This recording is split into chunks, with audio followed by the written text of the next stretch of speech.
Hi guys, welcome to Box Modeling. We're going to be covering some awesome stuff in this next session, really getting you into Blender and making your first model. And we're going to start off with the real fundamentals of any 3D models. What are those, Ben? So we're going to take you through from the very beginning because we think that it's really important to understand what's going on down at the detail level in Blender. It's really going to serve you in the future if you get that base layer of your understanding sorted. So we're going to start by telling you what vertices are. Vertices are basically points in space. That's all you need to think about them as. They're just something in a three-dimensional space with an X, Y, and a Z coordinate. And once we've got more than one vertex, let's say, well, two, we can draw a line between them. And if we do that, what is that line that we draw between two vertices? Well, that's an edge. And edges will make up the majority of your geometry. And eventually, when you have three or more edges closed together, you get a face. We'll be talking about faces a little bit more in the middle of the section, but faces are what they sound like. It's a flat surface, and it does actually have a direction to it. A face can be facing outwards or inwards, and that's quite important. So pay attention to that, and we'll talk about that a little bit later on. Basically, by the end of the section, what are they going to be able to do, Mikey? Well, you're going to be able to make any placeholder, any basic model that you like. So think about children's toys and how they're representations of real-life objects. You're going to be able to create pretty much any of those that you can see. Cool, and by a process of successive improvement, you'll be able to go from your placeholder objects to fully fledged models. If you want to do that, here on the Blender course you probably do. Some people might just want to be making placeholders just to pop in, maybe in their game, and then go away and carry on with development. Whatever you want to use these placeholders for, they're the starting point for either you or somebody else to take that and make it into a fully fledged model. You might just want to try it out and prototype, see, is this the right type of shape and size, is this a thing I want to go for? So play around with it, have great fun. And remember, share your creations as we go along. We as instructors love to see what you guys come up with. And first of all, I want to show you one of the first things we'll be creating in this section. It's a very simple blockwork plane. It's a great placeholder for any particular plane you're going to use. Maybe not a jumbo jet, but you get the idea. And this is just the first iteration. Once you've got skilled up, this will take you but a few moments to make. Of course, from this, you can build that out and you end up with something more like this. Here we go, and this is literally just a little bit more time. Well, I say a little bit more time, it is exponentially more time. So the first one I could now do in about a minute, give or take. This one with more detail in it, it's probably going to take me about 5 times longer, maybe even 10 times longer if I start putting more detail in. And from this, you can now make out this looks kind of like an F-15 or something along those lines, or maybe a MiG. We just don't know at the moment because the detail's not there. However, from this, you can build upon it again. And that's the best way of building your models, from the ground up. It's very tempting to go straight for that high poly, ultra realistic, but really, if you get these low poly models nailed, you will be able to produce things much, much quicker and work out what you want to keep and what you want to get rid of. Now, by the end of the section, we'll be building these Mayan pyramids. There's lots to learn with insetting, and look at all these stairs. I wonder how we can go about creating those in a way that's not too painful to do. This is a very simple Mayan pyramid. Obviously, you can take all the skills you've learned to add even more detail. So remember, as you go, please do share your work over on the forum. I love seeing what you guys come up with, especially as you're toying about and playing. Sometimes you end up with happy accidents. Okay, and I will see you guys over on the next lecture. So in this video, we're going to explore some basic modelling concepts. Let's hop over and draw something. Hi guys, welcome back. Now we're going to do a little exercise with the board behind, take a step back from Blender just to grasp a few concepts, and then we're going to hop into Blender and start working using those concepts. So Blender is great for modelling, as we all know, but it's always worthwhile starting with some fundamentals. So we've already played with some primitives. Now we're going to work on those primitives and make them work for us rather than the other way around. So I'm going to use this red pen here to represent what we call vertex or vertices. One vertex, many vertices. So if you remember dot to dot when you were little, isn't that great? I've just drawn what could be many things. I'll draw the top bit there. So that would represent our vertices. If I was then to join these vertices together, with what are known as edges, we will end up with something. Now, depending on what you want to call that, most people, I think, would say a house. Now, I know of no houses that look like that, but it represents the house itself. A similar argument can be said for if I was to draw something like this and then do that. Yes, some people may say it's a mushroom cloud, or some may say it's a tree. In fact, in this case, I've drawn a tree. But it's not a realistic tree, it's a representation of a tree. And essentially that's all what low poly modelling is all about. It's enough polygons to make sure what you're trying to show people, what it's representing, is close enough. One final example, if we do a couple of circles, put a line in, and go around our model like that, most people will see that as a car, and I don't know many cars that look like that. Challenge time! Draw or model something simple. Now, this is a bit of an odd one. Of course, we've taken a step away from Blender, and the whole purpose of this is to get you thinking about how things are constructed on a fundamental level. So I'd like you to just grab a bit of paper and pen and draw some representations of common objects. Whether it's copying what I've done with a house, perhaps add something to it, etc. Think about animals, how are they constructed? For instance, a stick man and things like that. It's important to grasp how things are constructed, because that's going to help you massively moving on when we start modelling things within Blender. If you do have some Play-Doh or anything similar to that, maybe plasticine, then try that too. It's great fun. I certainly had fun doing it, and it's very, very satisfying creating something. So pause the video now, go off and just sketch some representations and model if you've got your access to Play-Doh, plasticine, etc.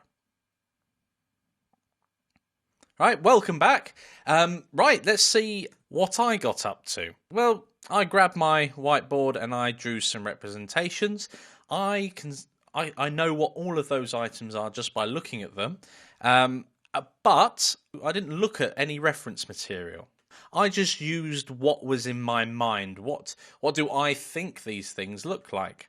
And we've got a ship, a rocket, a tree, a house, some sort of bird, and a train.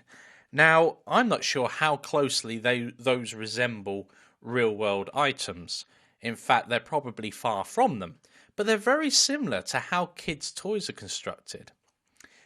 I also got my hands on my children's plasticine and did a little tree and a little house. Again, they're not realistic, but if you showed them to someone, they would grasp immediately what you were trying to show them. Right, let's take the concepts we've learnt now and head on over into Blender. Vertices, edges and faces. In this video we're going to learn about object mode and edit mode, naming your meshes, manipulating vertices, edges and faces, and understanding their relationship to one another. So let's head straight on over into Blender. We've opened up a brand new Blender file. The first thing I'm going to do is just move that cube up a little. We're going to be working with this cube, so I'm just wanting to make sure it's above this plane here. Okay, so object mode and edit mode. What's the deal there? Well, this cube is an object. So is this camera, and so is this lamp. If we have a look on the right hand side here, I'm just going to expand the outliner. So this editor here is called the outliner. And it lists here the objects in our world. Now if we have a look at the cube, we see it has this triangle next to it. And that triangle means that this cube is a mesh. Now currently the lamp is selected. If we go down to the 3D header bar and click on object mode, we can see there's nothing else to do. However, if we select the cube either in the outliner or on the 3D editor itself, we then get some more options. At the moment, we only want edit mode. If we click on edit mode, it goes into that mesh and enables us to edit it. Finally, you can toggle between edit mode and object mode using the tab key.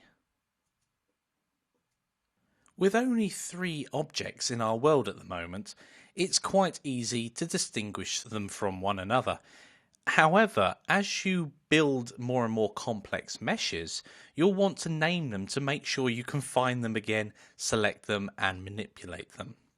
So if we have a look on the right hand side, we can see that our mesh is called cube. That's an accurate description as what it is on the screen.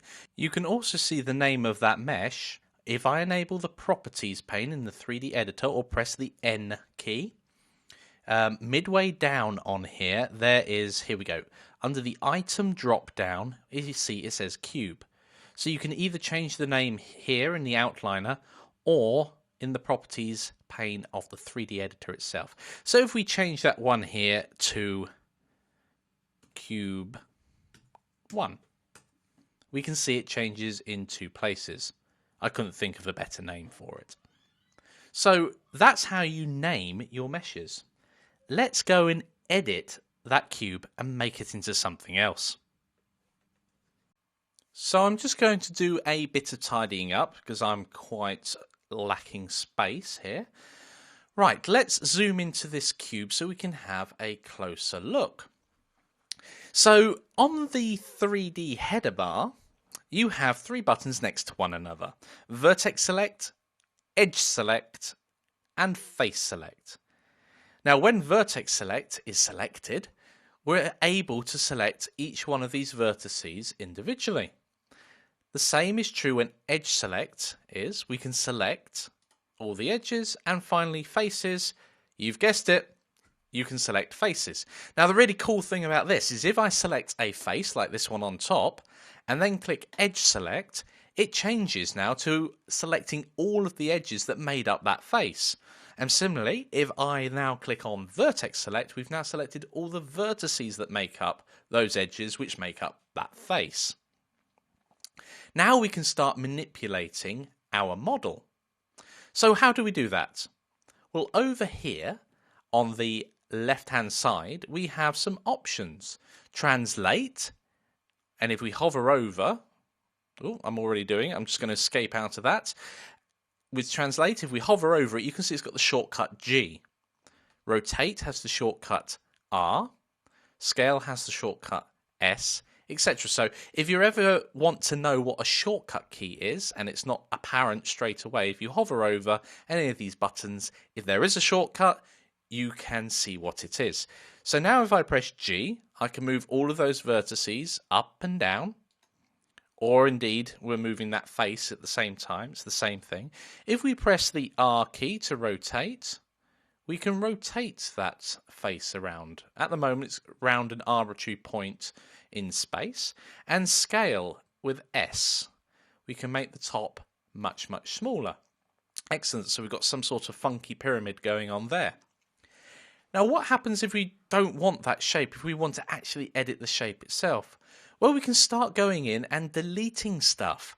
So let's select Edge, click this edge, and then go to the menu, Mesh, and we can see Delete, and we've got an X there, so we can hit X and select Edges. Now that's deleted that edge there. Now because these 2 faces relied on the edge existing, it's now gone. So with this, we could make a brand new shape. Let's delete this vertex down here.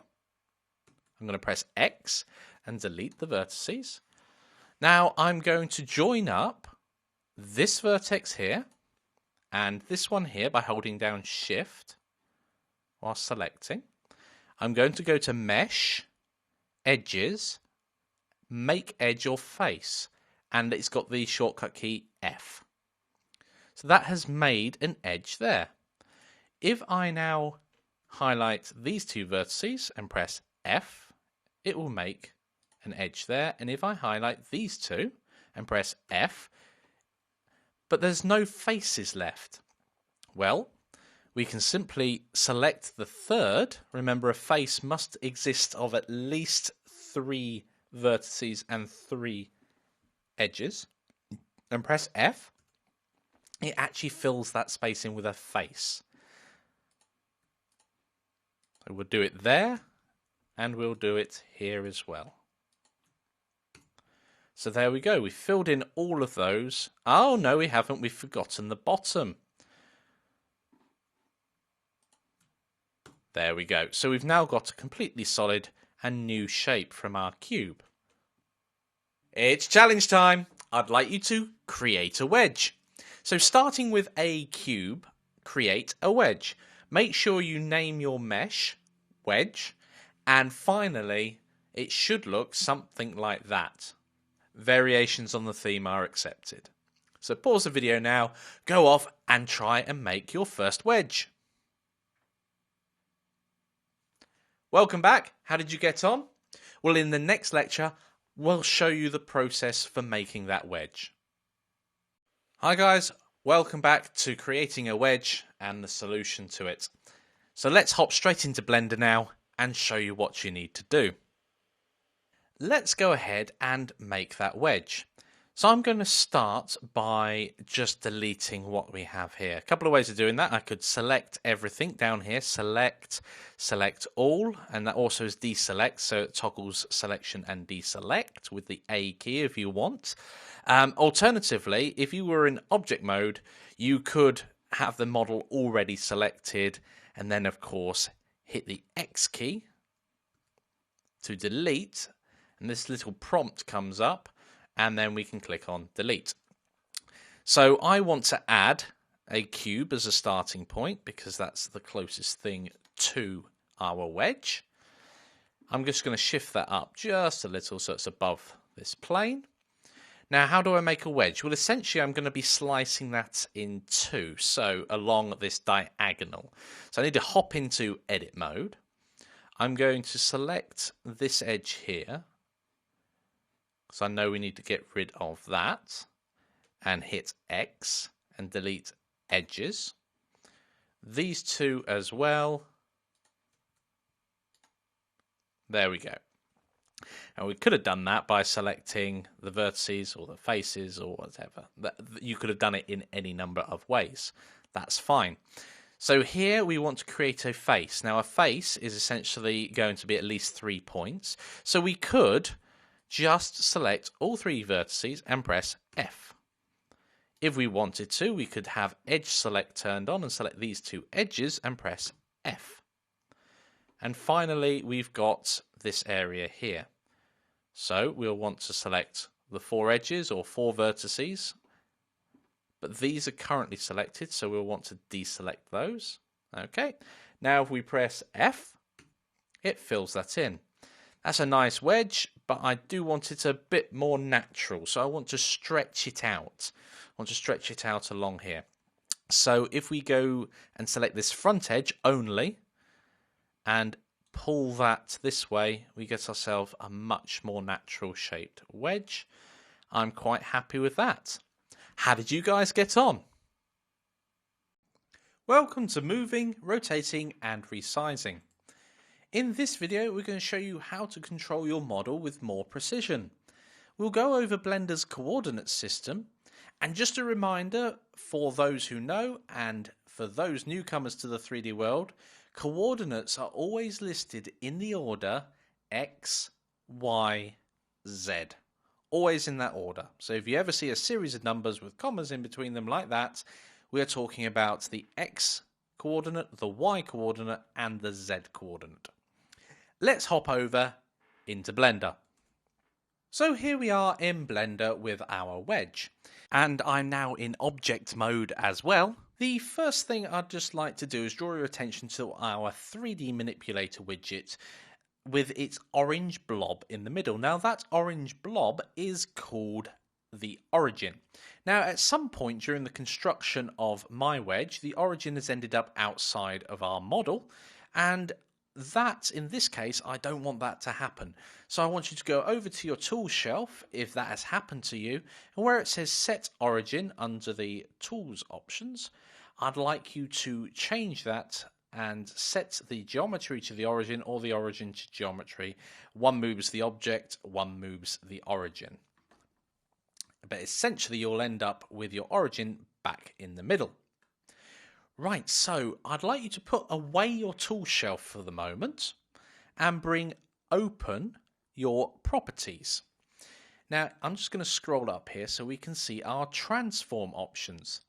Incidentally, if you're not seeing that, you may still be in edit mode. If you're in edit mode, it gives you a different set of options. In this case, you want to be in object mode. So we've got location, rotation and scale. Ideal, that's exactly what we want to play with. Now the location is the location of that little orange blob there. So if we set it to 0, 0 and 0, surprise, surprise, the wedge itself, or that orange blob, the bang of the middle, sits where X, Y and Z all equal 0. And you can tell which way is positive and which way is negative simply by the direction of that arrow. So if for some reason you had your model upside down like this, you could still see which way was positive and which way was negative. I'm just going to flip the model back over. Wow, not feeling too dizzy there. So with this, we can control our model precisely. So we can say, I want the origin to be at X is 1, and we can see it's moved it along by 1, and Y equals 4, and it will shift it towards us that way by 4. Now the rotation is very similar. We've got X, Y, and Z rotation. The Z rotation would be, if you imagine a skewer going through our object where that blue arrow is, if we play with the Z, you can see it spins around as if someone had literally poked a skewer through the Z axis. Now finally, we've got our scaling options here. So we can scale things individually. Now, the great thing about this is it scales the actual model itself. So it's not relative to these X, Y, and Zs anymore. So it remembers how we created the model in the first place. So if we scale it on the X-axis, it will actually get narrower and wider. If we scale it on Z, it will get taller and narrower. And of course, we can actually input the values we want in here so it's precise. And if you need to set it to a certain dimension, you can do. So here we can set X equals to 1. So that would make the width of that, in this case, 1 Blender unit. I could set the Y, that is the length, to 4. So now that's a 1 in 4 wedge. And finally the Z, I could set that to 1 again.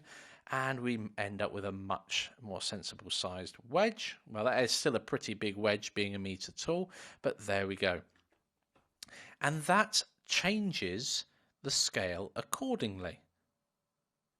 So if we change this to 2, we'll see that the scale has also changed from our original model, but the dimensions have allowed us to make the wedge an exact scale on the X, Y, and Z axis. I feel a challenge coming on. What I'd like you to do is grab your wedge and move it to an exact location. So I'd like you to rotate the wedge so the pointy end is facing up. Make it half the size it was before, and make sure the origin is placed at 0, 4, 2. So pause the video now and go try doing that. Okay, welcome back. Let's hop straight back over to Blender and do our challenge. I will want, if I imagine a skewer going through my model, in fact, I'm going to just set it so that the rotation is 0 on Z as well, so we can imagine things a bit better. So I want to move that so the pointy end is facing up, so I'm imagining a skewer going through it. It would go through the X-axis. So I need to go to X, and I want to rotate it 90 degrees, and there we go. Our pointy end is facing up. Now we wanted the location to be 0, 4, 2. So here we can go 0. We've already got set to 4, fortunately. And here we can have it set to 2. So there we go. It's set at the right location. And finally the scale. So back to our original scale, this would be 0.5 to make it half the size, 0.5 here, and again 0.5 there. So now our wedge is set at the right coordinates. Let's just check.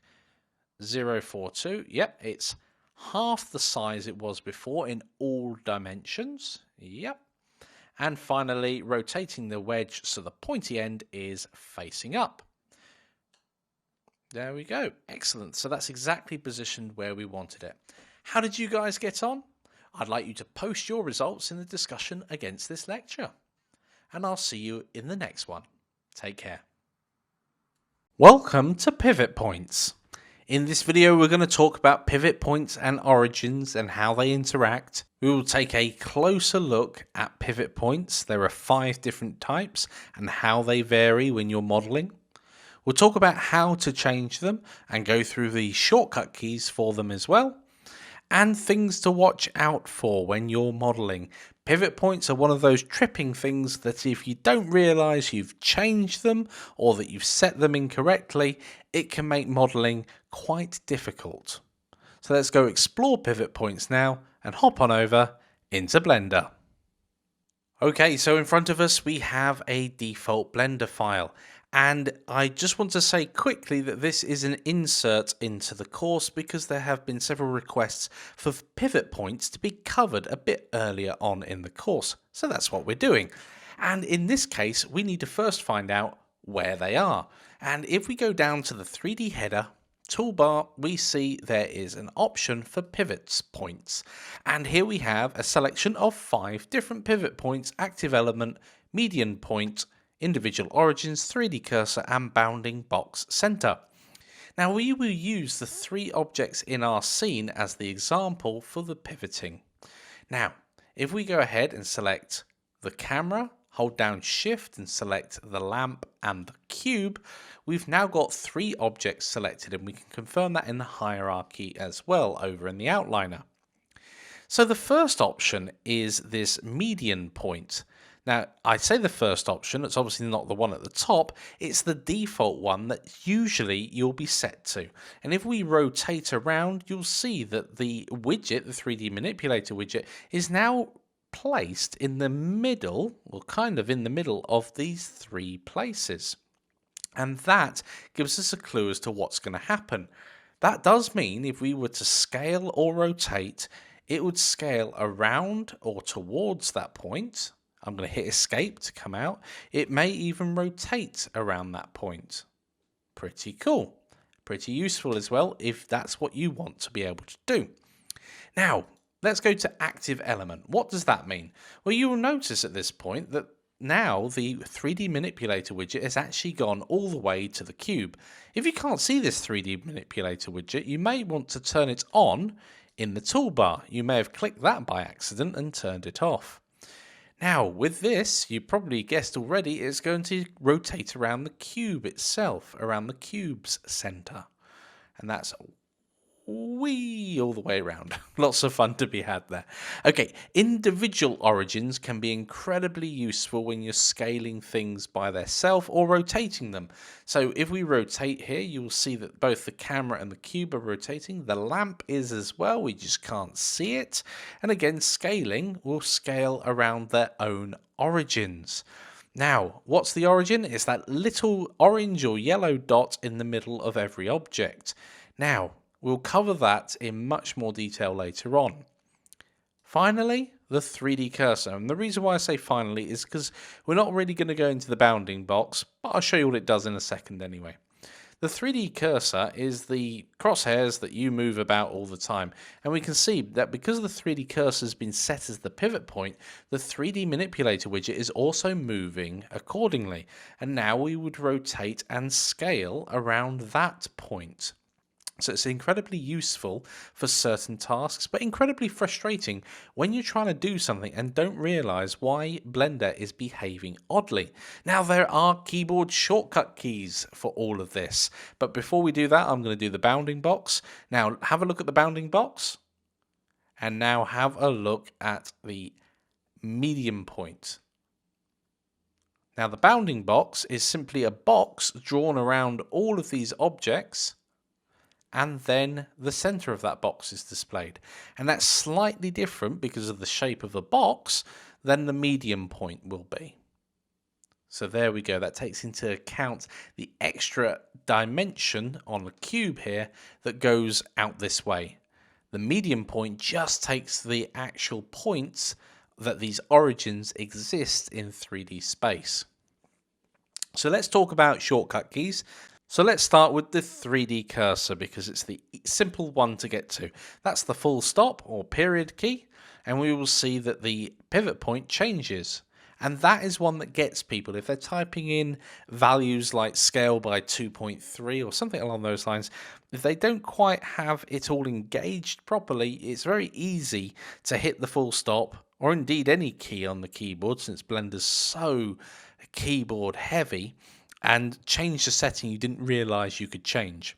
Now, comma, which is right next to the period or full stop, we'll change it to bounding box. And then we need modifier keys for the next one. So in order to do individual origins, we need to hold down Control and full stop, or the period key. And then median is Control and the comma, and that sets us back to our default position. And finally, active element is Alt and full stop. And of course, those that are on a system where the Alt key is a system key, you may need to hold down the Windows key at the same time. That's particularly useful for Linux users. So pivot points are incredibly useful, and if you find Blender's being a bit weird when you're scaling, it's not doing what you think it should be doing, then do check your pivot point. You may have changed it inadvertently or changed it and forgotten that you'd changed it. The common ones to change them to are the 3D cursor, individual origins, and median point. I very rarely use active element or bounding box center in my work. And of course, you know what time it is now. It's time for a challenge. I would like you to go ahead and scale a cube, but in a particular way. So start from the default scene, scale a cube from its base, but without moving it. And there will be several ways of achieving this. So you're scaling the cube from its base. So essentially its base does not move from where it starts, but the rest of it will grow outwards from that base. Pause the video, think about it. There are several ways of achieving this. Neither are better than the other. Pause the video now and give that a go. Okay guys, welcome back. Let's go ahead and scale a cube from its base without moving it. Okay, so we're back into the default Blender scene here, and there are a couple of options. One does involve kind of moving it, so I'm going to rule that one out, because you can move the origin itself to the base, and then just use the median tool or individual origins or active element, and then scale up from there. But what we can do is we can actually put the 3D cursor on the base, and I can approximate that by moving around and clicking on the base, and now it will scale outwards from the base itself if I have it in 3D cursor pivot point. Now let's scale that, and we can see the base is not getting any higher. Now this is quite difficult to see from this angle, so I'm going to go into orthographic projection mode and from the side, and we should see here that it's one Blender unit negative on the Z and one Blender unit higher, and if we scale up we'll notice that it doesn't get any lower. It is literally scaling around that 3D cursor. Of course everything else is as well, including the camera, so I'm just going to select the cube by itself and make it larger. And there we go, we've scaled it up from the base. Excellent. How did you guys get on? Please share your work in the forum, and I will see you guys in the next lecture. Welcome to Duplication and Merging. So in this video, we are going to learn about duplication, because there are two types of it, and create one mesh from multiple objects. So let's hop straight over into Blender. So here we have our wedge pointing upwards that we were using before. So we want to make a duplicate of that wedge. So if we go down to Object, and about midway up, there are two duplicate options. There's Duplicate Objects and Duplicate Linked. They are almost the same, but they have some radical differences. So we're going to, first of all, Duplicate Linked. Now, nothing happens immediately, but if we move the mouse, we can see there's another wedge right next to it. Now, these two are linked, and we can see in the outliner, it's produced another wedge with wedge 001. I'm just going to name that something more appropriate straight away and call that the copy, just so I know which one's what.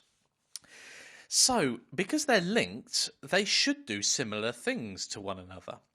However, when you're in object mode, if you just say change the scale of something, it doesn't affect the other object. And you may be wondering, well, they're linked. Well, why isn't this one resizing this one? Because they are linked, and that's the whole point of linking them in the first place. Well, if we go to edit mode and we start playing about with our model, let's say moving that edge down, you can see then it does affect the other side.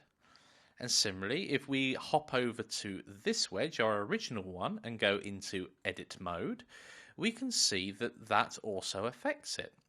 So that's really cool. So you can alter the actual structure of a mesh. However, you can scale things completely independently of one another. So in object mode, these two are actually on an identical mesh. However, this one has a different Z scale to it, so it's slightly taller. In fact, in this case, because it's there, it's twice as wide along the bottom. So it's a great way of using a base mesh and actually using it to create more things down the line, but also vary them so they're not all the same. Now, if we switch over to Duplicate Objects, and I place this one over here, it is completely independent. It's essentially a complete copy of the wedge. In fact, it's a copy of this one because that's what we've copied in every form and face. So if we went into edit mode on that and moved it about, it is completely independent of these two. Right, so I want to get rid of that redundant wedge, and I can actually delete it straight here. So I see it's wedge copy 001. I can right click there and just delete. Alternatively, I could go down to switch it to object mode, then go to object and delete is there, or press the X key and confirm. But I'm just going to do it in the outliner. So we have these two wedges here, and it's produced two meshes, as we can see, but we may want that eventually to become one object. So how do we do that? Well, let's open up our tool shelf again. Now, you can leave these things open, by the way. I just put them away when I'm not using them because I'm running at a lower resolution than you might be. And we see an option here to join. If we click join, well, it doesn't do anything because we've not got two or more meshes selected. So if we hold down Shift and select the other mesh, we see that one is active, which is orange, and this one's gone a kind of red to mean it's included in the selection. If we now go to join, it's actually put them under one mesh. Now, incidentally, that's also broken the link that they had before. So we've got both things selected there. However, if I just select this one, it now moves independently. So they're no longer a duplicate linked object the moment you join them back together. So it's worth bearing that in mind. Okay, I feel a challenge come on. Are you guys ready? We're going to create a periscope. So I would like you to create a periscope existing of two wedges with a cube in the middle.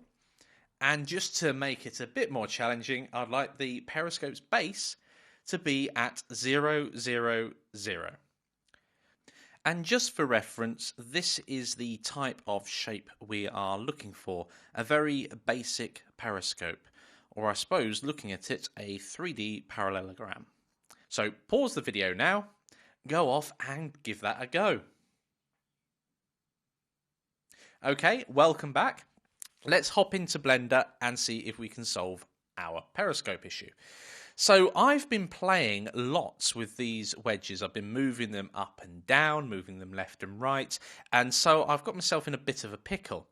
And if you ever do this, you may want to consider remaking your wedge, because it can sometimes be quicker to just start from scratch rather than trying to repair these wedges so they look like the periscope. They're a bit hard to work with at the moment. So I'm just going to delete my wedge completely. I'm then going to create a cube. I'm going to zoom in and let's see what we can do here. I'm going to go into edit mode, and with a vertex select, I'm going to remove that vertex there and this one here. You may remember this from the creation of our wedge. And I'm just going to delete the vertices. And then I'm just going to join these up as we've done before. And that will create our first wedge for our periscope. So the next thing we need to do is, well, a periscope is that plus another one. So I'm going to go to mesh. I'm going to, let's switch into object mode first. I'm going to go to object and then go to duplicate. In this case, I am going to just duplicate it. I don't need them to be linked. And we've got our other one here. So I'm just going to click that, and I'm going to place that still at 0, 0 on the XY. But I'm going to basically lift it up, let's say by 4 for the moment. So it's just above the other one. Okay, it looks like our wedge here isn't at 0, 0, because that was the position of the 3D cursor when we started. So now these two should be in line with one another. Now this bottom one, I want it to be the other way round, so I'm going to rotate it, let's see, skewer through the x-axis there. I'm going to rotate that by 180, so it becomes upside down. That's great. In fact, that's looking good already. However, that's not on the base at the moment. However, I'll deal with that in a moment once I've joined all of these together. The final thing is to put a cube into the middle of this mesh. And again, it's produced the cube at the 3D cursor rather than anywhere else. So I want the X and Y to both be 0. And here, this just needs to be 1 by the looks of it. Nope. Let's try 2. Perfect. So there we have our base periscope shape. Now what we want to do here is just lift it up so its base is where the Z basically equals 0. So the first thing I'm going to do is highlight all of my objects, and I'm going to go to Tools on the side here and go to Join. So there we go. We've got one shape now, one mesh that makes up our periscope, and I just need to lift it up. And as we can see, the origin of this shape has been set to the bottom. So in this case, I think we just need to lift it up by 1. So if we lift it up by 1, bang, that's bang on the surface complete. So there we go. There's our periscope. How did you guys get on? Please remember to post your periscope in the discussion so we can see how you got on. Hi guys, welcome to version control. In this video, we're going to talk about what version control is, why you'd want to do this, and how to change Blender's save versions, and finally look at some of the other options that we have. So let's hop straight over into Blender, and we've got our wedge in front of us. Now, at the moment, I hope you have been saving as you've been going along, but as you've been saving, Blender's default is to just save one prior save, one version previous. Now, I know that the task coming up, what we're about to start doing to this periscope, will actually be almost unrecoverable. I know we're about to make some fundamental changes to that mesh. Now, it is important that you can, if you are about to try something with your model, that you don't screw it up, that you can always get back to this deviation point that you're about to do. So first of all, let's explore Blender's system. So if we go up to File and go to your user preferences, underneath the File tab, we have save versions. Now you'll notice mine is set to 0. That's because I use a different way of keeping track of all the changes I make. However, you may want to set that to something like 5, maybe even a few more, not too many more. And the reason for that is it's difficult to distinguish basically what the versions are. You basically get your name .blend 1, 2, 3, 4, 5, etc. depending on how many versions you have. They're not very descriptive, unfortunately, so you can end up being in a position where you're not quite sure how far you have to go back. So that's a good reason not to have too many of those. So I would recommend that perhaps you set that to 3, 4, maybe even 5, but no more than that, because it will be a mess to try and get back to. The other option for you, I'm just going to set that back to 0 for myself. The other option for you is to be more descriptive. You're about to make a change to your model. You're not sure if it's going to work or not, but you want to try it. So you can always go to File and Save As. Now you can see here I'm doing that's where I started: vertices, edges and faces, start file blend. Well, I could change that where it says start file. I could now change that to saying something like, what are we talking about? We're talking about version control. So version control.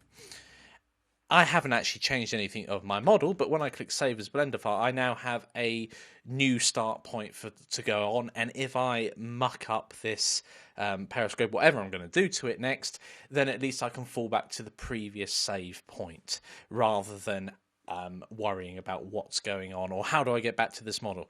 Obviously, this periscope's a very simple model. It's only taken us a few minutes to get here. However, if it was a much more complicated model, the last thing you'd want to do is lose a ton of work because you didn't have a version you could jump back to. It's all very well saving as you're going, but you do need to branch sometimes to make sure you can always get back when you start to experiment. What other options are there out there? Well, for instance, you could use Dropbox.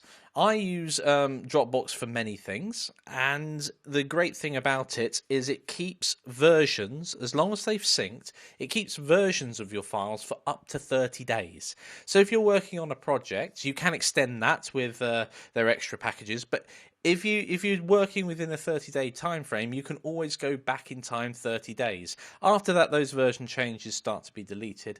But for most models, you may find that is enough to keep you protected. So there are a couple of ways that you can keep your versions, the versions of your models, under your control and not having them wander off on you. Take care. See you in the next lecture. Welcome to Merging Vertices in Blender. In this video, we'll explore wireframe mode, how to merge two vertices into one vertex, why you would want to do this, and how to control the sensitivity of that merge. So let's hop over into Blender. In front of us here, we have the periscope we've been working on. I'd like you to look at the info header right at the very top of your Blender window and cast your eyes over to the right hand side where we can see it says Blender version 2.74, then it gives us verts and that says 20. We also can see 16 faces. So we're going to use that information coming up so we can keep that as our reference. So let's hop over into edit mode and make sure vertex select is selected. And let's just scroll around and count our vertices. I count 12. If you count all of the vertices that are here, 1, 2, 3, 4, 5, 6, 7, 8, 9, 10, 11, 12. So what's going on? Why are there 20 vertices and I'm only seeing 12? Well, even though we've merged this so it's one mesh, it's remembered that the vertex that makes up this wedge is different from the one that makes up the cube, even though they exist in exactly the same point in 3D space. So how do we go about selecting the other one? Because at the moment, it doesn't matter where I click around this area, I can zoom in, I just can't select it. Well, not only does wireframe mode, which is down here, so near edit mode on the 3D header, we have our viewport shading options, we can select wireframe. We can also use the Z key. So you may have toggled it if you've ever tried to undo something and mishit the keys. Now we're in wireframe mode. If you select, you can see it toggles between the vertex on the wedge, and we can see that with the orange lines, and the vertex of the cube. Now, ordinarily there would be another 2 lines coming out on these 2 edges here. However, they are covered up. So how do we merge these 2 together? And why would we want to do that? Well, let's cover the why first. So I'm going to hop back onto solid shading. I'm going to go to edge select, and remember that whenever you select vertex, select, edge select or face select, what is it essentially doing is selecting the vertices that make up that face or that edge, or indeed when it's just a vertex select, just the vertex itself. So if we select this front edge here, it's likely to have selected that wedge rather than the cube. And if we drag that forward, it has, excellent. We can see that's made more of a house shape. So in this case, we may not want to merge these together because now they're actually in 2 separate places. However, if we wanted to move the whole lot at once, thus creating a completely different shape, what we'd want to do is merge these vertices with these ones here. So if I shift and click that edge inside as well, and go over to the left-hand side onto the tool shelf and scroll all the way down, there's an option to remove doubles. Now, when you click on remove doubles, nothing will happen. And that's because the 4 vertices we have selected are very, very far from one another. They're not 0.0001 Blender units. So we're going to have to increase this number down on the lower left until they snap together. And there we go, they have now snapped together. And we can see up there that it's removed 2 vertices because we're now on 2, which is the 2 either side of this edge, out of 18 rather than 20. That's brilliant. Let's do another example down at the bottom. We're going to go to vertex select, select this one here, and I'm going to go into wireframe so I can select the other one that's in exactly the same place. This time, when I hit remove doubles, because the merge distance is so high, it's definitely going to work. But because they are in exactly the same place in space, it would work anyway. And that's removed another vertex, and now you shall see that the amount has also dropped down now to 17. So I feel a challenge coming on. Are you guys ready? I'd like you to make your periscope the minimum number of vertices that it can possibly be. Go ahead and try that now. Welcome back. Let's go and make our periscope have the minimum number of vertices that it needs in order to make the same shape. So I've got this bit of a squiffy thing going on here. Now, if we lower the merge distance all the way down to 0.01, and select our entire model and click on remove doubles, it will remove the extra 5 vertices in this case that I had. So now we have 12 out of 12. You could have gone round and done each one individually for more control, but in this case, because the merge distance I've lowered all the way back down to a very low number, it only merges the ones that are in exactly the same place in space. Now, I've now got full control over the model, and I can move that roughly to where it was before. And in fact, with the median distance here with the Y, I can actually go in there and type -1, and that will probably straighten it up to where it was before. That looks pretty neat to me. Excellent. How did you guys get on? Did you decide to select all of the vertices and then just remove doubles on the entire model, or did you go round one by one and take a bit more caution over it? Of course, if you had a very high number when you were merging, so if we selected all and you click remove doubles, but this was something much higher, perhaps earlier on, you could have ended up with a line or some sort of other shape going on. Kind of cool sort of fractal crystal going on there, but it's no longer our periscope. And in fact, if it was really high, you would find that all of the vertices would merge to one point, and then you just have one vertex left in your model, and that's not really 3D anymore. In fact, it's no dimension because it's just a point in space. But well, let's stop being silly and let's drag that all the way back down to where it was before, so we've got our periscope back again. If you haven't done already, I suggest you go to File, Save As, name it something like Merging Vertices in Blender, or whatever you want to call it yourself, and save that file. As always, I would recommend saving as much as you can. I do like the versioning. You can use that as a fallback as well as this system, or indeed Dropbox. But I do like having finite control over what I'm doing. So in this case, I've saved as, and I've called it Merging Vertices in Blender for my own reference. Remember, guys, please save. Once you've lost work or screwed it up beyond belief, it will be incredibly hard to get it back. Okay, guys, see you in the next lecture.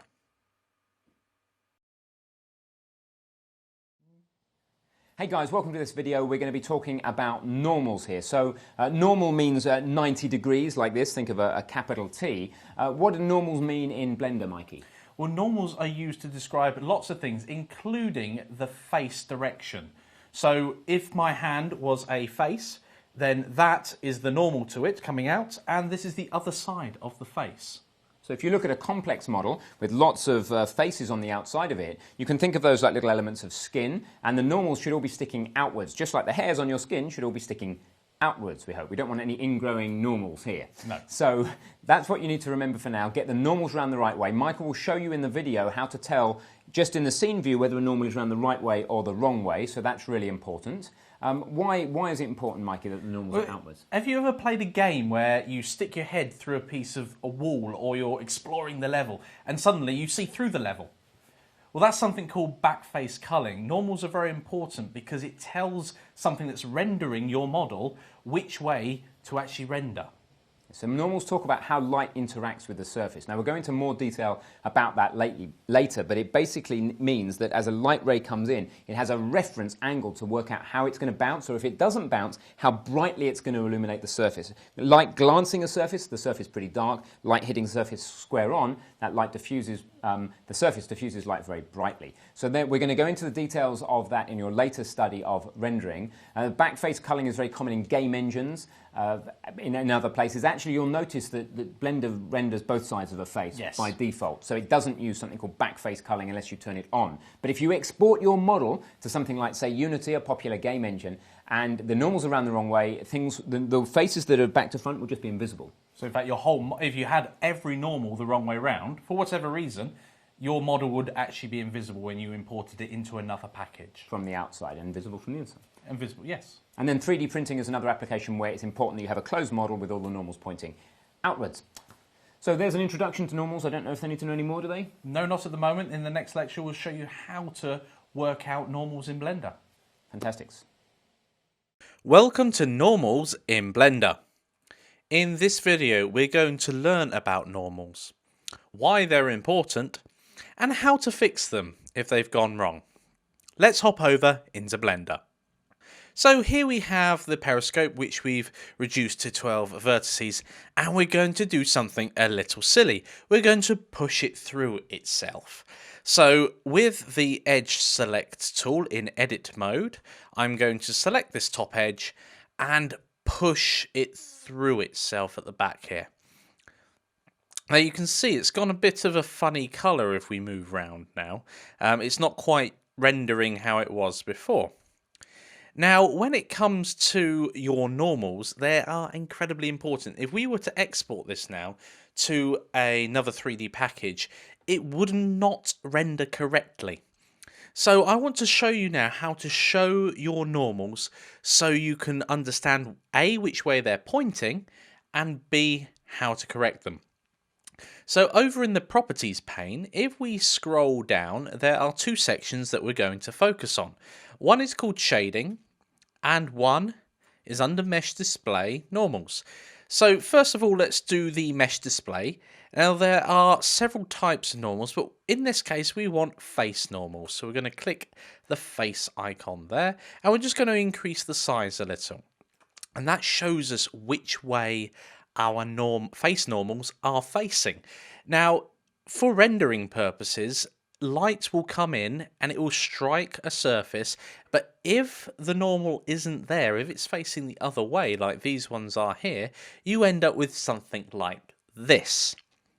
So go up to shading and turn on backface culling. Now Blender's quite clever, it just demonstrates the 3D model for you. However, in most other programs you'll get a model that kind of looks like this, with this weird sort of display going on. It's sort of see-through but only at certain angles, and that just won't do. It will look absolutely silly when it comes to exporting it into another package.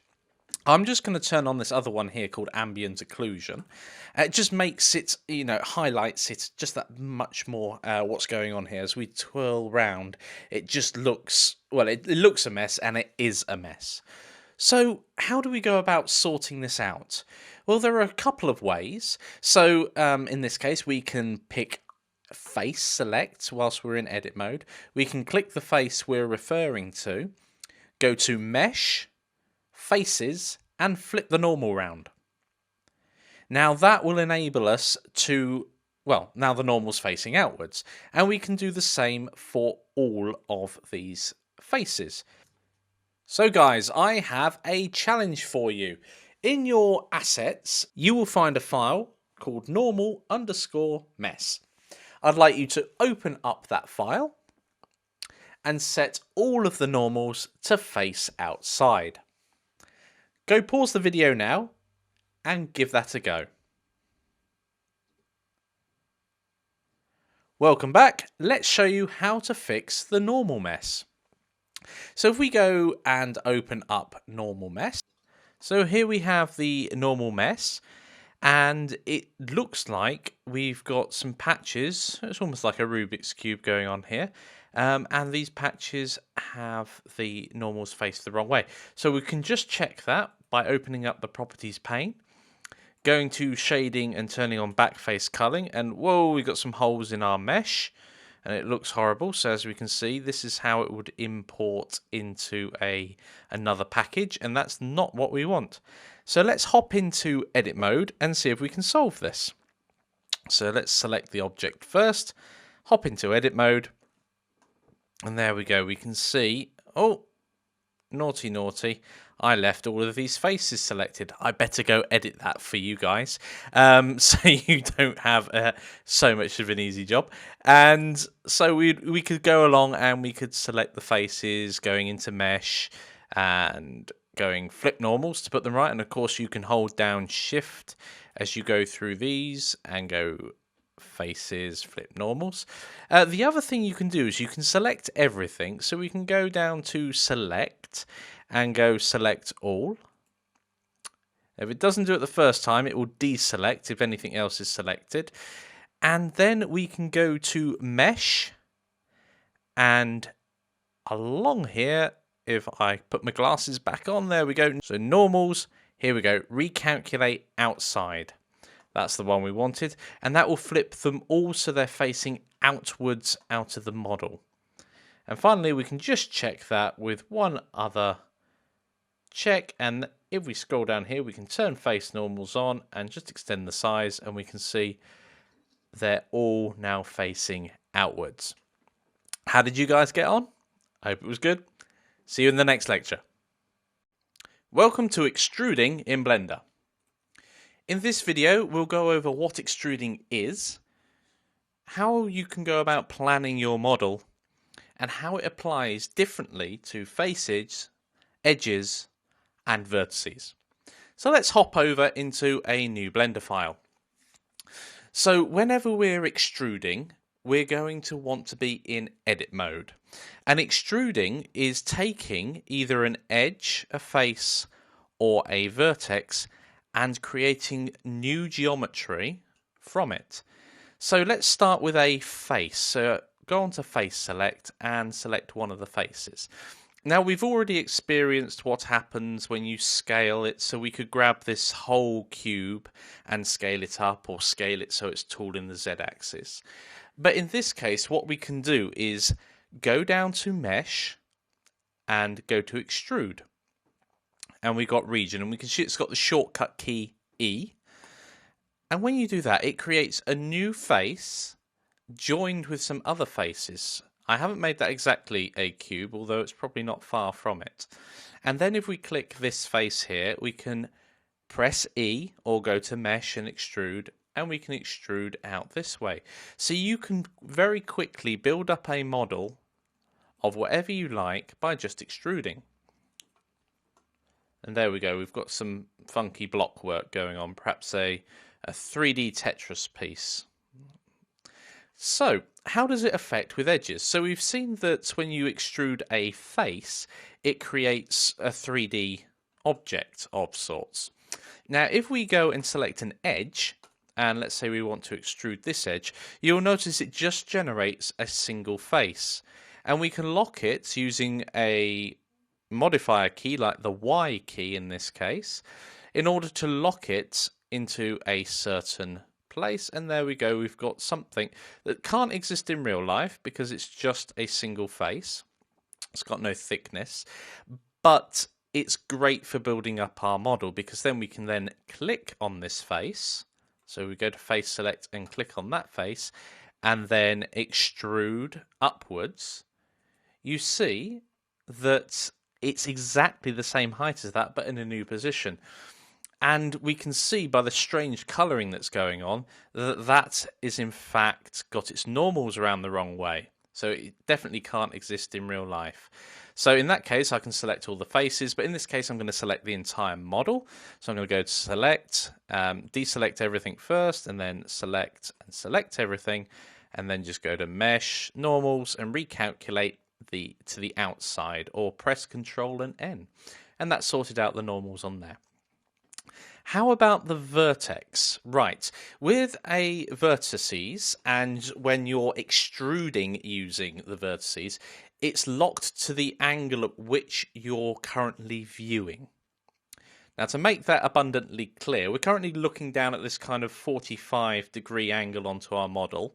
If I select this vertex here and press the E key or go to extrude, vertices only, you see that we've got this vertex that we can place anywhere we like, and it's going to create an edge.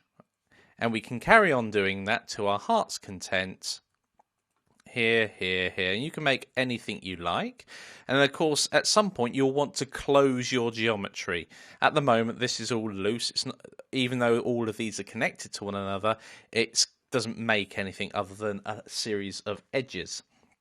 So we can create one more and place it roughly next to our vertex that we've had before. Select the other vertex and then remove our doubles. And has that removed? We can see it's removed no vertices. So I'm just going to increase the merge distance, and that's closed that now. So that's one vertex there. So it's linked back in. Now, if I move the model around, you'll see that that whole series of edges that we've created and vertices exist where I was looking down on it. So if you wanted more control over that, you would probably lock your model in orthographic projection to the side, and then you could take an edge here, make a pointy shape if you wanted to, and I'm going to join it back down here. I'm going to select the other vertex, remove doubles, and that's brought the two together. And as you can see, that's actually on this plane here, the ZY plane. So you can see it's straight down that edge. This one is a bit ambiguous. It's just been created in a random place in space. So you can see by using this method, you can very quickly block out a model shape that you want. Now, I haven't been particularly clear with what I'm doing here. Oh, how about that? So because the normals were the wrong way round when we created, I'm just going to switch back into perspective mode. Because the normals were the wrong way round on the face that we created here when we extruded an edge, you can see it's kind of created a box. Now we'll want to fill that face in, unless we want the box shape. In this case we don't. So we'll need to go to Edge Select, select these edges here, And finally, we need to fill that in. So we can go to Mesh, Faces, Make an Edge or Face, and click F. So there we go. That's now a solid object again. It's challenge time. Okay, I'd like you to create a block plane, as in an aeroplane. Now, I'd like you, if you're unfamiliar with an aeroplane, to go look at some planes. Wooden toys do make a great reference material for this type of modelling. And of course, once you've made it, share the creation in the discussions. So let's hop on over into Blender. Here we have the basic startup file in front of us. And the first thing I'm going to do is hop on over into edit mode. Now I'm going to select the front face, and I'm going to use these arrows as reference. So I want the front of the plane at where this green arrow is here, and the rear on the other side. So I've pressed E to extrude, and that's going to be the nose of my plane. Now, each time I extrude, I'm going to want to think about what is going in that area. So those are roughly the middle of the fuselage and wings. Then we're going to have a bit of body, and then we're going to have the tail plane and the fin things at the back. Okay, so let's start shaping our model. We'll worry about the wings and things like that in a moment. We want this to be a pointy cone. So I'm going to select the front end. I want to scale that down to nothing. So I've pressed S. I could keep going until I'm roughly there, or I could just hit the 0 key, which will scale it to a point. Okay, these two here I want to raise up to make the cockpit. So I'm going to click on that one and this one here. And I'm going to extrude up. I don't know how much. That should do. Finally, these last two will make the tail plane from, or rather this one here. So we'll extrude that up as well to roughly there. So it's eye level. And then we're going to have a wing here and a wing the other side. Now, there is a way of mirroring, but we're not going to do that at the moment. We're just going to extrude that out. So we're going to hit the E key to extrude. And I've started moving it in that direction. And looking down in the lower corner, I think 5.5, 6 is going to be what we want. I'm going to go for 5, so I'm just going to press the number 5. And I'm going to go around to the other side, select that face, press E, move this way, and again by 5. And there we go. This one here is going to be much less, so let's extrude that out, probably about there, which is about 2. And the same here. Extrude this way by 2. Now you can use the numbers across the top of the keyboard. I'm just using my number pad since it's easier to reach. So now we need to tidy this lot up. So we're going to bring some of these together. So I'm going to bring this edge along with this edge straight away. So I'm just going to move it back until they're almost on top of one another. And then I'm going to select the other edge, go down and remove doubles. And I'm going to increase the merge distance enough so that they snap together. And I see at the top here we've removed 2 vertices. And I'm going to do the same now for this edge and this edge. So I'm going to move that in until it's almost over the top. Select the other one and remove doubles. Now I'm going to want to do a similar thing to this wing. So I'm going to do that now. There's another way you could do that. So we could merge these two together, or once again, you could select the face here and then scale it, but this time constrain it so it's only on the Z axis. So I'm going to hit the Z key. And you can see it's getting smaller and bigger that way. And I'm going to constrain that down to 0. But bear in mind that these 2 edges that have now been scaled together still exist on top of one another. So if you were to do any work on it, let's select that edge now. We can still see that we can lift it up or indeed through one another. So they're not merged yet. So let's just undo that. So to merge those 2, again, because they were on top of one another, we need to hop into wireframe mode, select the other edge as well.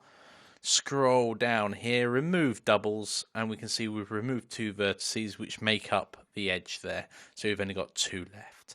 I'd recommend when you've finished your model, just selecting everything and then anything that's right next to one another.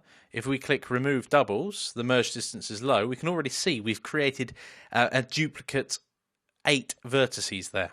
So it's always a good tip as you're going through, if you think you've put one thing on top of another and you do want them to merge into one, then remember to move doubles either as you go or towards the end. So I'm just going to rotate around the model now to the other side of the plane. And I'm going to do the same on this one. So I'm going to scale. You can select up here, of course. On the Z axis, down to 0. Now I can do the same thing for here and here. We can select them all at once if we were astute enough to remember what we were doing. Again, scale in the Z axis down to 0. Here, we're going to scale in the Y axis by the looks of things, or maybe the X axis down to 0. So scale in the X axis all the way down to 0. I'm not sure whether we can select this edge and scale it down to 0 as well. That would be very quick and simple if we could. Perfect. So there we have our rudimentary plane.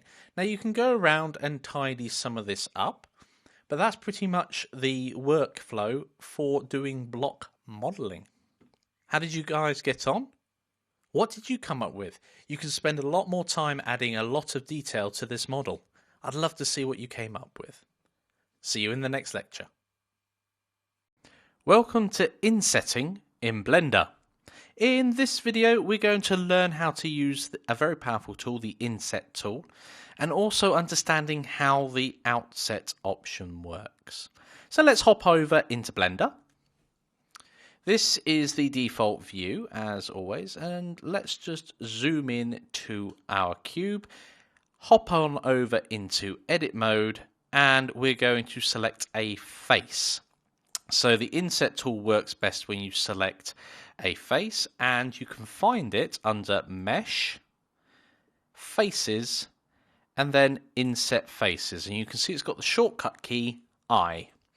Now when you inset the face, it's effectively the same as, and we've just locked it in there, it's effectively the same as extruding that entire face by nothing. I'm moving it nowhere, creating a duplicate face on top of it, and then scaling it inwards. And we can demonstrate that on this face here. If we extrude, as we've done before, but by 0, and then scale that down, it produces a very similar result, but it allows us to do it in one operation. We can then take that new face and do what we want with it. Now, this face here, we'll just play with it a little more.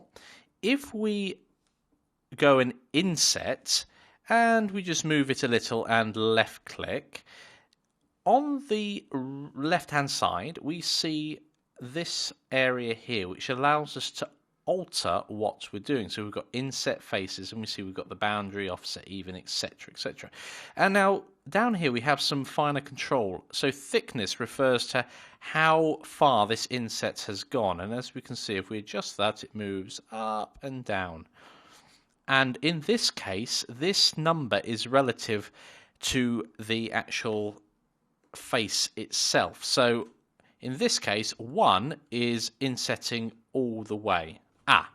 So what I've done there is I've clicked away from this inset. So it's actually set it at those distances, which is not what I wanted to do.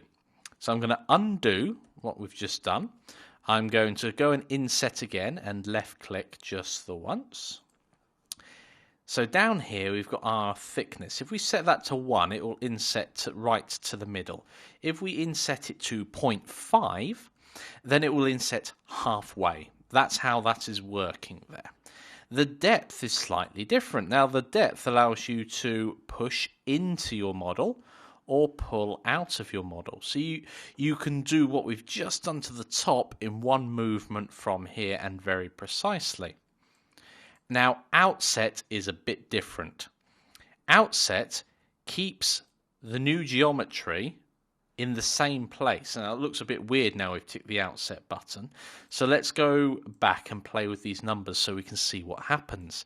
Now, you can see that this new face here, the depth is the size of that face. So if we leave it set at 0, it'll be the same size as it was before.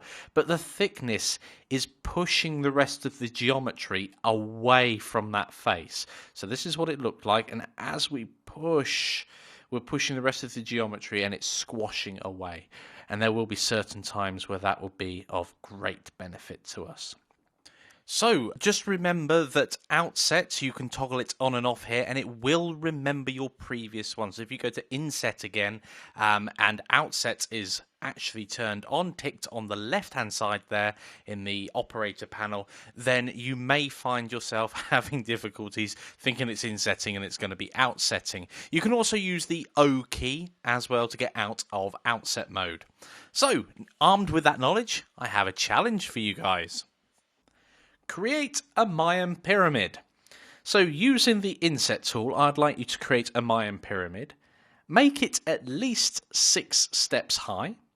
And feel free to add extra detail if you want to.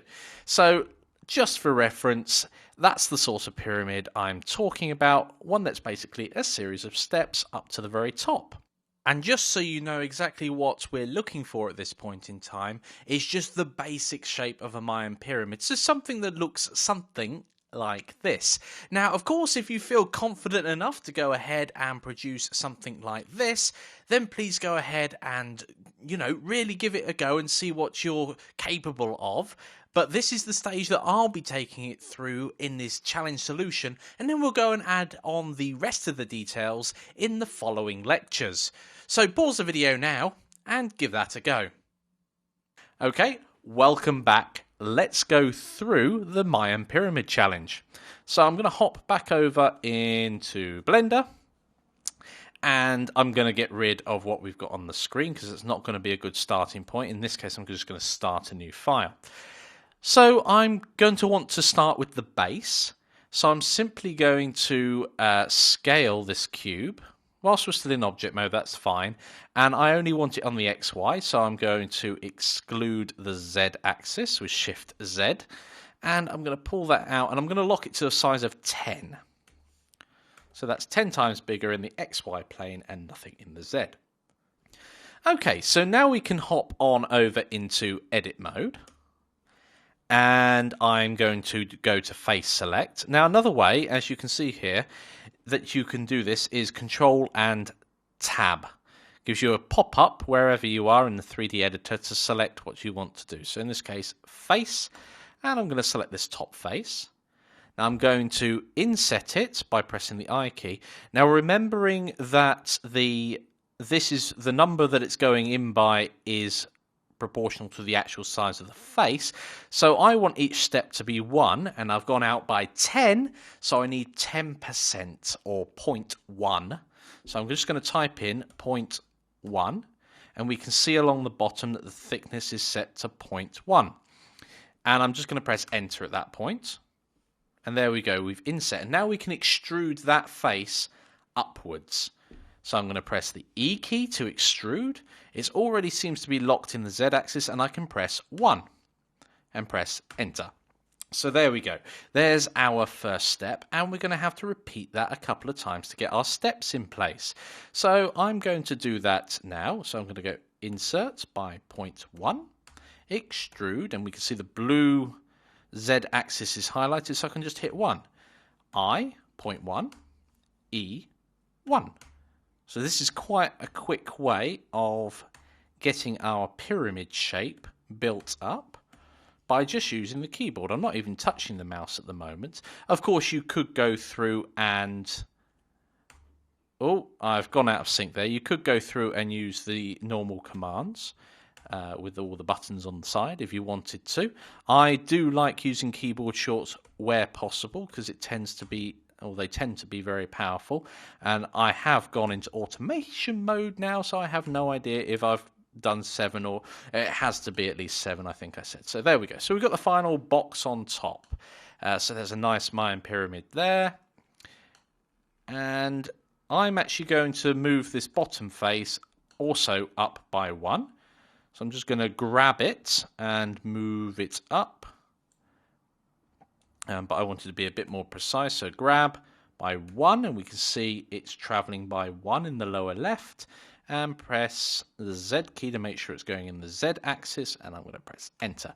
So now I can see that the base of this pyramid is actually on the XY plane, so it is on what we call like the ground. So the final bit here is this little bit of square stuff at the top. I haven't a clue how wide that is. Probably 3 or 4. So if I extrude, and again the blue's already highlighted by 4, and just have a look, that just looks odd. It looks too big. So I'm just going to bring it down to there. So I'm just doing that by eye. So there we go, we've got our basic pyramid. You of course could go in and create some steps if you wanted to and make this a much more fleshed out pyramid using the previous knowledge that we've got. Otherwise, there we go, we've got our Mayan pyramid using the Inset tool. Take care, see you in the next lecture. Hi guys, just a quick video on the last video. So I want to know in the solution whether you found my use of shortcut keys intimidating or very useful, or somewhere in between. I want to make sure that I help you guys out, make yourselves as efficient as you could possibly be in Blender, but I don't want to overwhelm you and be a bit confusing. So I do want your feedback immediately on the last video. Did you find those shortcut keys useful? Or was it a bit overwhelming, or somewhere in between? Thanks, see you in the next lecture. Welcome to Edge Loops and Loop Cut and Slide. So in this video, we're going to go through what an edge loop, or what edge loops are, how to select an edge loop.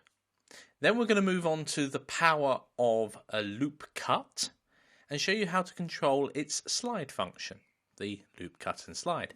So let's hop over into Blender. Okay, so we've got our pyramid here. Now I want to demonstrate an edge loop for you. So if we've selected an edge, let's just pick an edge down here. Oh, we need to be in edge select and edit mode if you're not already. We've selected this edge here. And now an edge loop is just a continuous series of edges. So there's an edge here, and then it disappears behind the model and comes back again. So if we go to Mesh and go to Edges, and then somewhere down here, there's edge loops. And you can see it's selected that loop of edges.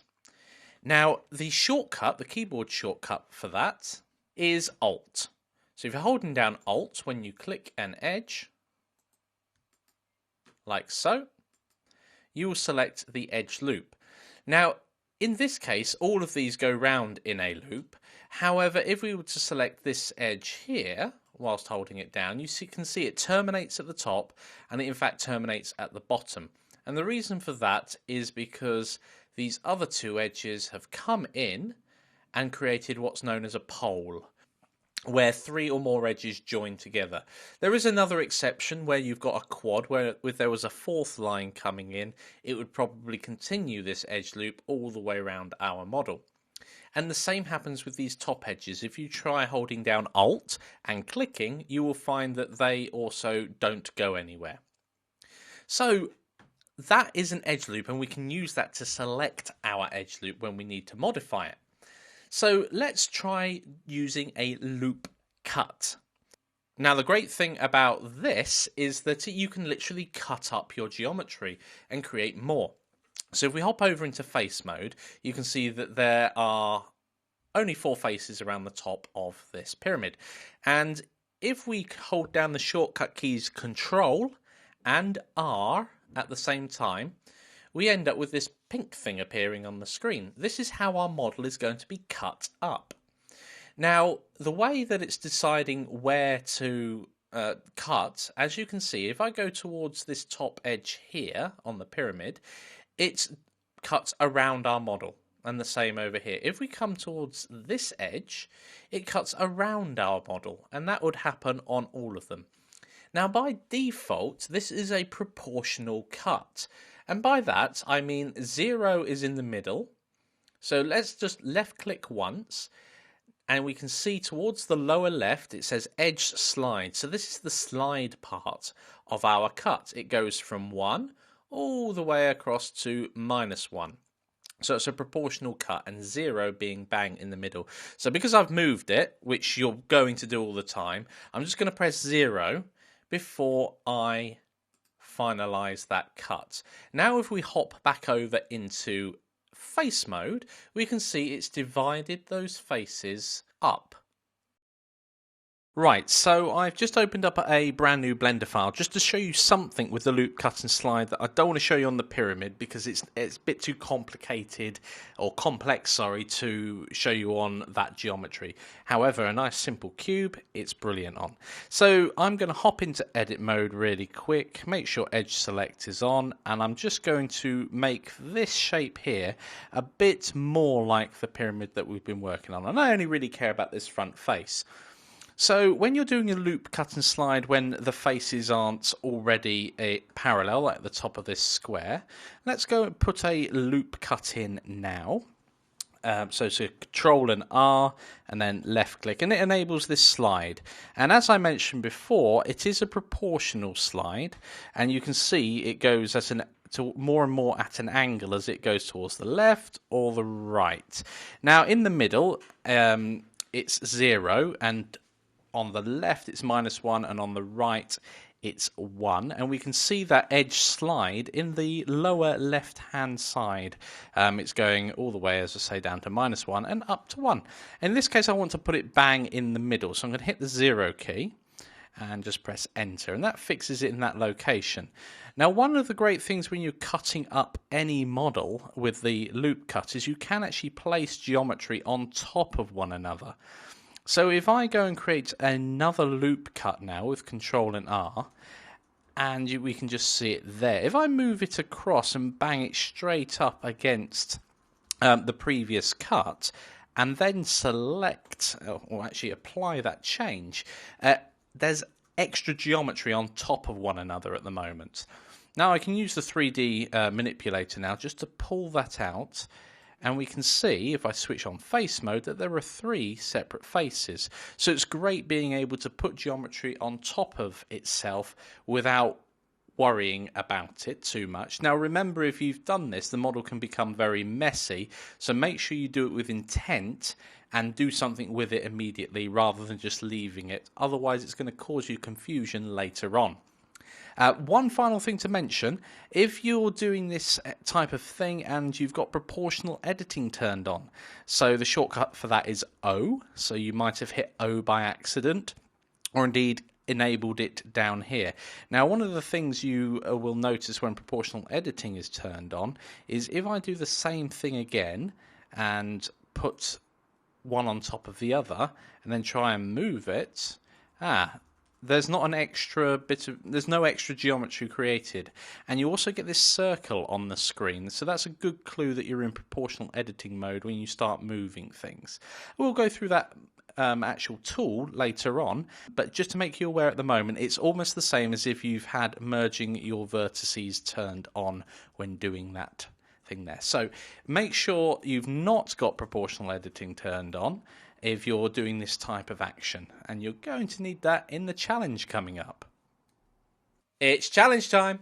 I'd like you to create the ramp for our steps using the loop cut and slide feature. It just needs to be on one side of the pyramid for this exercise, and we're going to be creating the ramp needed for some stairs. And to give you an idea of the end results I'm going for, it's a parallel set of steps like this. It just makes creating the steps going up easier later on. Pause the video now and give that a go.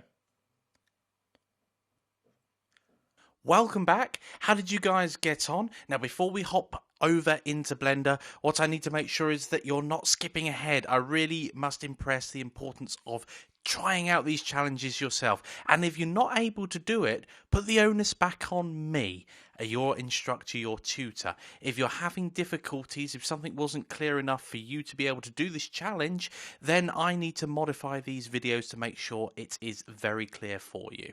So without further ado, let's hop straight on over into Blender. So we've already made one loop cut down the middle of our model and divided it in two. We need to make another one. So I'm just going to go Control and R and line it up there. Now I'm just going to move the mouse at this point and I'm going to ram it up against this one and put those two edges literally on top of one another. Now once I've done that, I can now control where those edges are in our model. So I'm going to press G and I'm just going to move it. If you moved it the wrong way, the model will go a funny colour. Now I've moved this out and I only want it moving in, I'm looking down here towards the bottom left, the Y axis. So I'm going to press Y and that's locked it into this axis. Now I want to move it, by the looks of it, by about 1.5. So I'm going to type in 1.5 and press enter. Now I can do the same thing with this edge loop, but I'm going to have to select the edge loop first. I'm going to hold down Alt and select it. Then I'm going to grab it, moving it only in the Y axis by 1.5? No, minus 1.5. So minus 1.5. And there we go. So that's created some fixed points at the top and the bottom that we can link up. And the final thing is to create our ramp. So I'm going to select these bottom two vertices. I'm going to hold down Shift to select multiple vertices. I'm going to, still holding down Shift, I'm going to press these two vertices here. And then I'm going to press the F key to generate a face. Now that face is inside our model. I'm going to now change the view to wireframe, and that also has a shortcut key, which is Z. By pressing Z, when you've not got anything selected, moving, rotating, etc., it will in fact switch to wireframe mode, and we can see underneath that ramp is ready for use. How did you guys get on? I will see you guys in the next lecture where we're going to use that ramp as the base for our steps. Welcome to different selection methods. So in this video we're going to learn some more ways to select your geometry using two features, border select and circle select. So let's hop over into Blender. Now both of these features are located in the select menu on the 3D editor header. So under select we can see we've got circle select and border select. Now you may hear me refer to box select, which is exactly the same thing as border select. You're essentially drawing a box or a border around the things you wish to select. So you do need to be in edit mode if you're not already. And you do need to choose what you're going to select, just like you would do if you're selecting things individually, whether they be edges, faces, or vertices. So if we hit the B key, let's see what happens. So we've got it on edge select, and we're going to draw a box around here. So selected every edge that line came in contact with. And if we spin round, we'll see that it's not selected anything on the other side. If you do want to select through an object, say the whole top of this pyramid, I would suggest you first move your view around so you can select the box. Orthographic view is best, so there's no perspective playing. You'll want to deselect what you've already selected, and you can just press the A key, which deselects, as well as selecting all. Hit the B key for box select, and before you do that, you'll want to go into wireframe mode. So let's rotate it back around. In wireframe mode, when you use a selection tool, it selects through your object. So if I'm cautious now about how I'm selecting, that should have selected everything on top. Do you have to be careful? If I drag the box round the actual too far, I'd have selected all the top of the pyramid as well. Now, in this view, you'll notice that if I then go and box select that edge, it adds to the selection. Now, if you want to remove from the selection, when you're doing the box selecting, you can middle click. So a middle click and drag will deselect. Just clicking and selecting more will add to your selection with no further input. So let's try out Circle Select.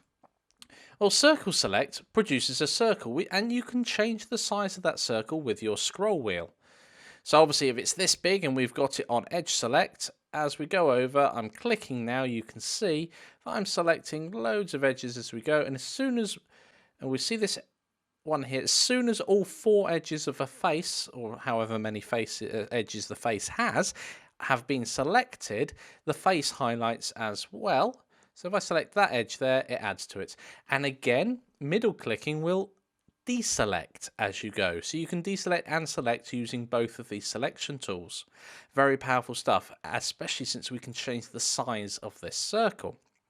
Finally, you can't do anything until you've exited the circle, so you do need to right click at some point to exit, whereas the box select automatically exits at the end of the selection. I feel a challenge. Okay guys, I'd like you to remove some of the pyramid. Using either border or circle select, I'd like you to remove the parts of the pyramid covering the ramp that we've made ready for the stairs.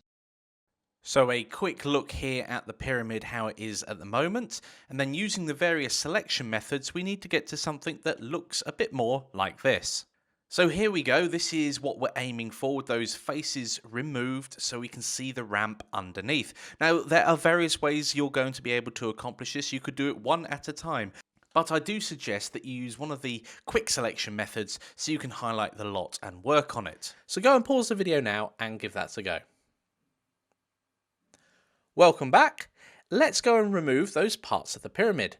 So let's hop straight on over into Blender. Now we can see quite clearly, or we can't actually, because this pyramid's the same on both sides and I've rotated it around several times. So I can't see clearly. One of these has got a ramp under it and one of them hasn't. How do we tell that? Well, we're going to hop over into wireframe mode. And I'm going to move it back into perspective mode, and I'm just going to remove all the rest of the orange. So we can see there that there's no ramp on this side and there is on here. So now we know that, we can come out of wireframe mode. Now the ramp itself, I'm being a bit forward thinking here, the ramp itself stops on this edge. So we don't want to delete that edge, otherwise the ramp itself will disappear. So we need to delete that edge all the way down to that edge. We could hold down shift and select them all. There's not a great number. In this case, I'm going to, because I'm at an angle, I could make it perfectly square and use border select.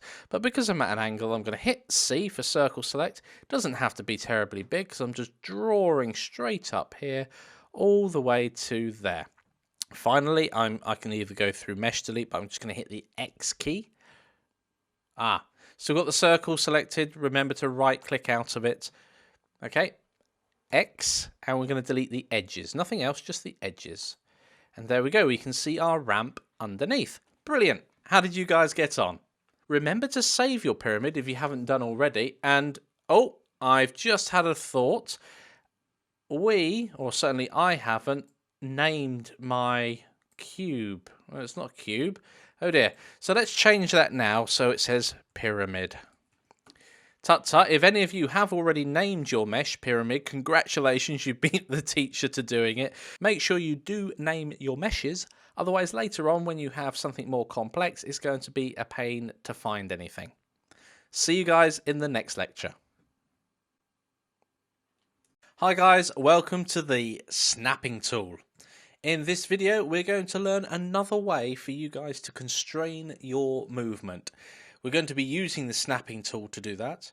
I'll show you how to snap objects into place and how to tell it what to snap to, and controlling whether or not you merge vertices when you put two things on top of one another.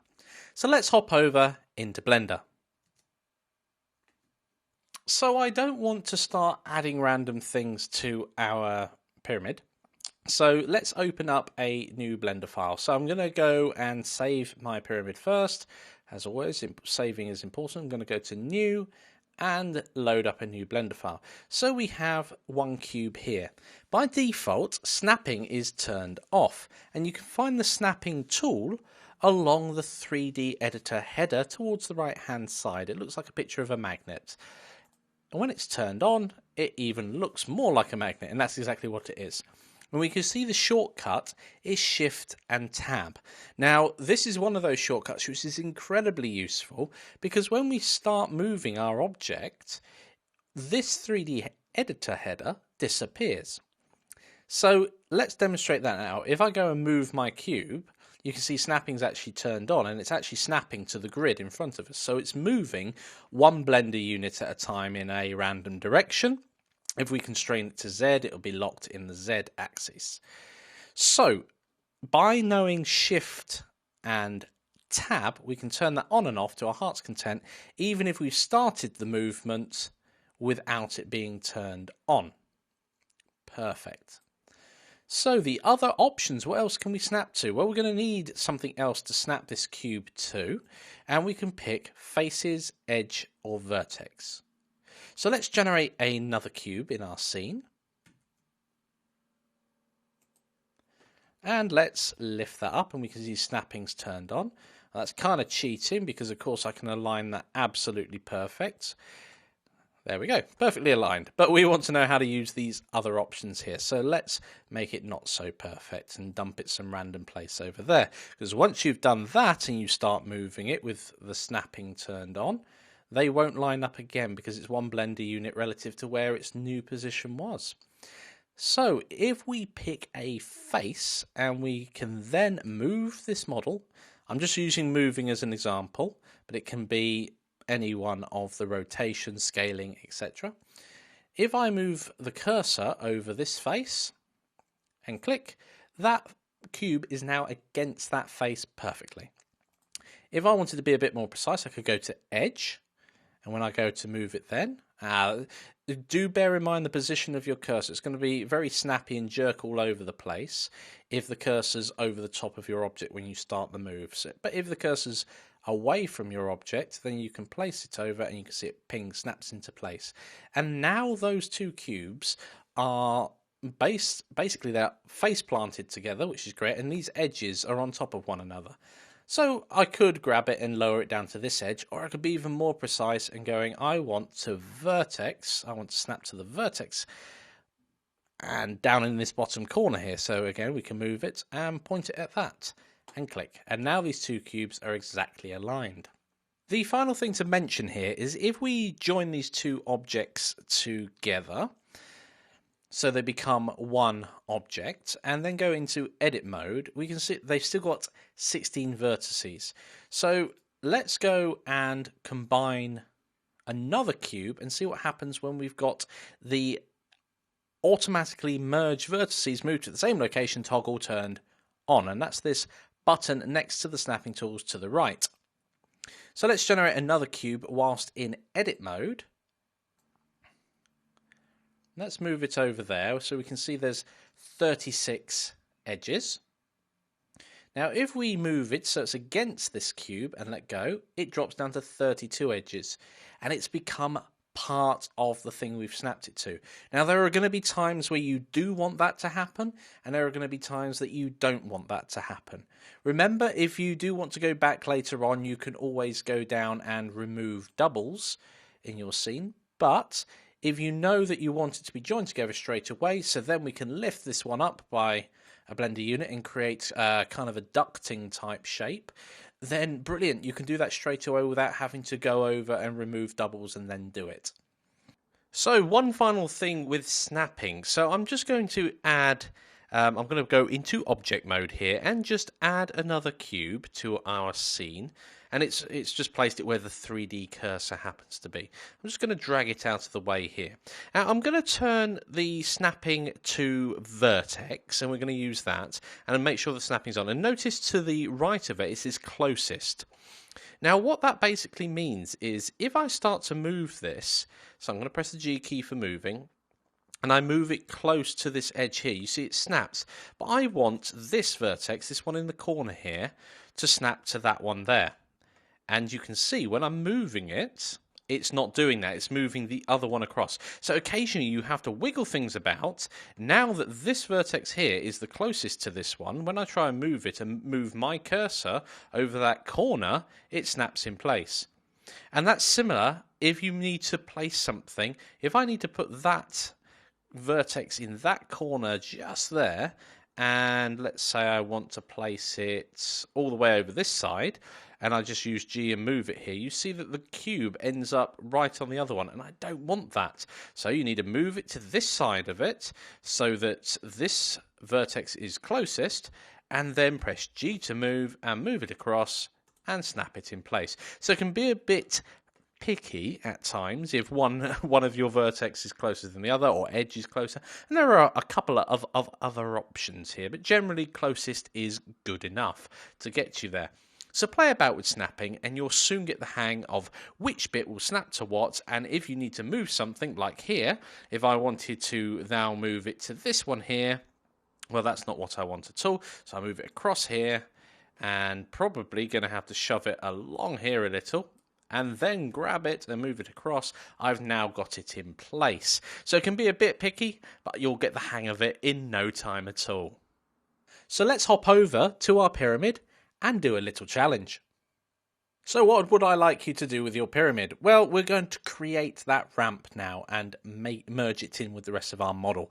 So using the snapping tool, I'd like you to extrude your ramp to the right height and then join up the top and bottom edges so that the bottom edge meets the floor and the top edge meets the actual step at the very top. So it's a continuous ramp from the top step to the floor, and I do suggest keeping it a 45-degree ramp.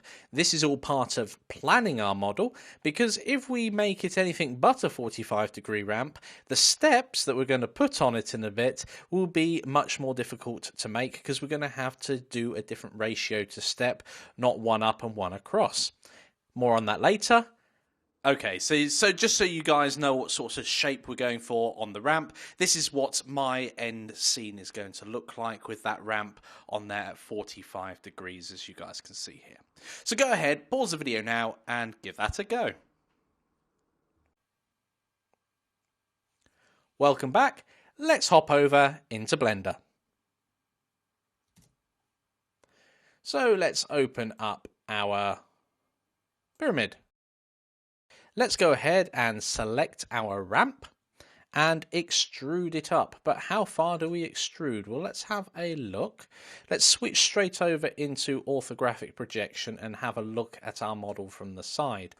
So let's extrude up, and it's going to be about there. So it's level with those steps. So we're going to have to turn the snapping tool on for a start. We're going to need to line it up with an edge somewhere. So let's extrude up and select this leading edge here at the very top, and that's lifted it up to the right height, but unfortunately it hasn't joined it at the top or the bottom, so we need to do that now. So we can select the top edge, make sure edge snapping is turned on, and literally move one over the other, and it's going to snap in place. Now, before I do that, I'm just going to press escape to cancel the move. I'm going to merge the vertices because I do want that to become one object. So I'm going to move it again over the top there and click. There we go. So that's all together. That's the top bit done. However, let's go to the bottom one now and see what we can do there. Let's go all the way down here. So we can see, because we've planned our model to be 1 by 1 by 1, and we know this is a very it's a very geometric shape, it's perfect because we can just go straight back. Because we zoomed in, we've got all of these smaller squares. We can switch back to increment, grab the front edge here, flip back to the side, and go down a little until we're flat with the floor, and then out until we're level with one Blender unit. And let's zoom back out, and we've got our step completed almost. I'm going to switch back to perspective mode. We need to change the normals for our step. We've inadvertently created something with the normals pointing inwards. I can tell that by the color, but you can double check by turning the little hairs for the normals on. However, I'm just going to select my entire model and use the shortcut keys Control and N to make sure that all of my normals are facing outwards. I'm going to deselect and just check it over again. That looks perfect. How did you guys get on? I shall see you in the next lecture.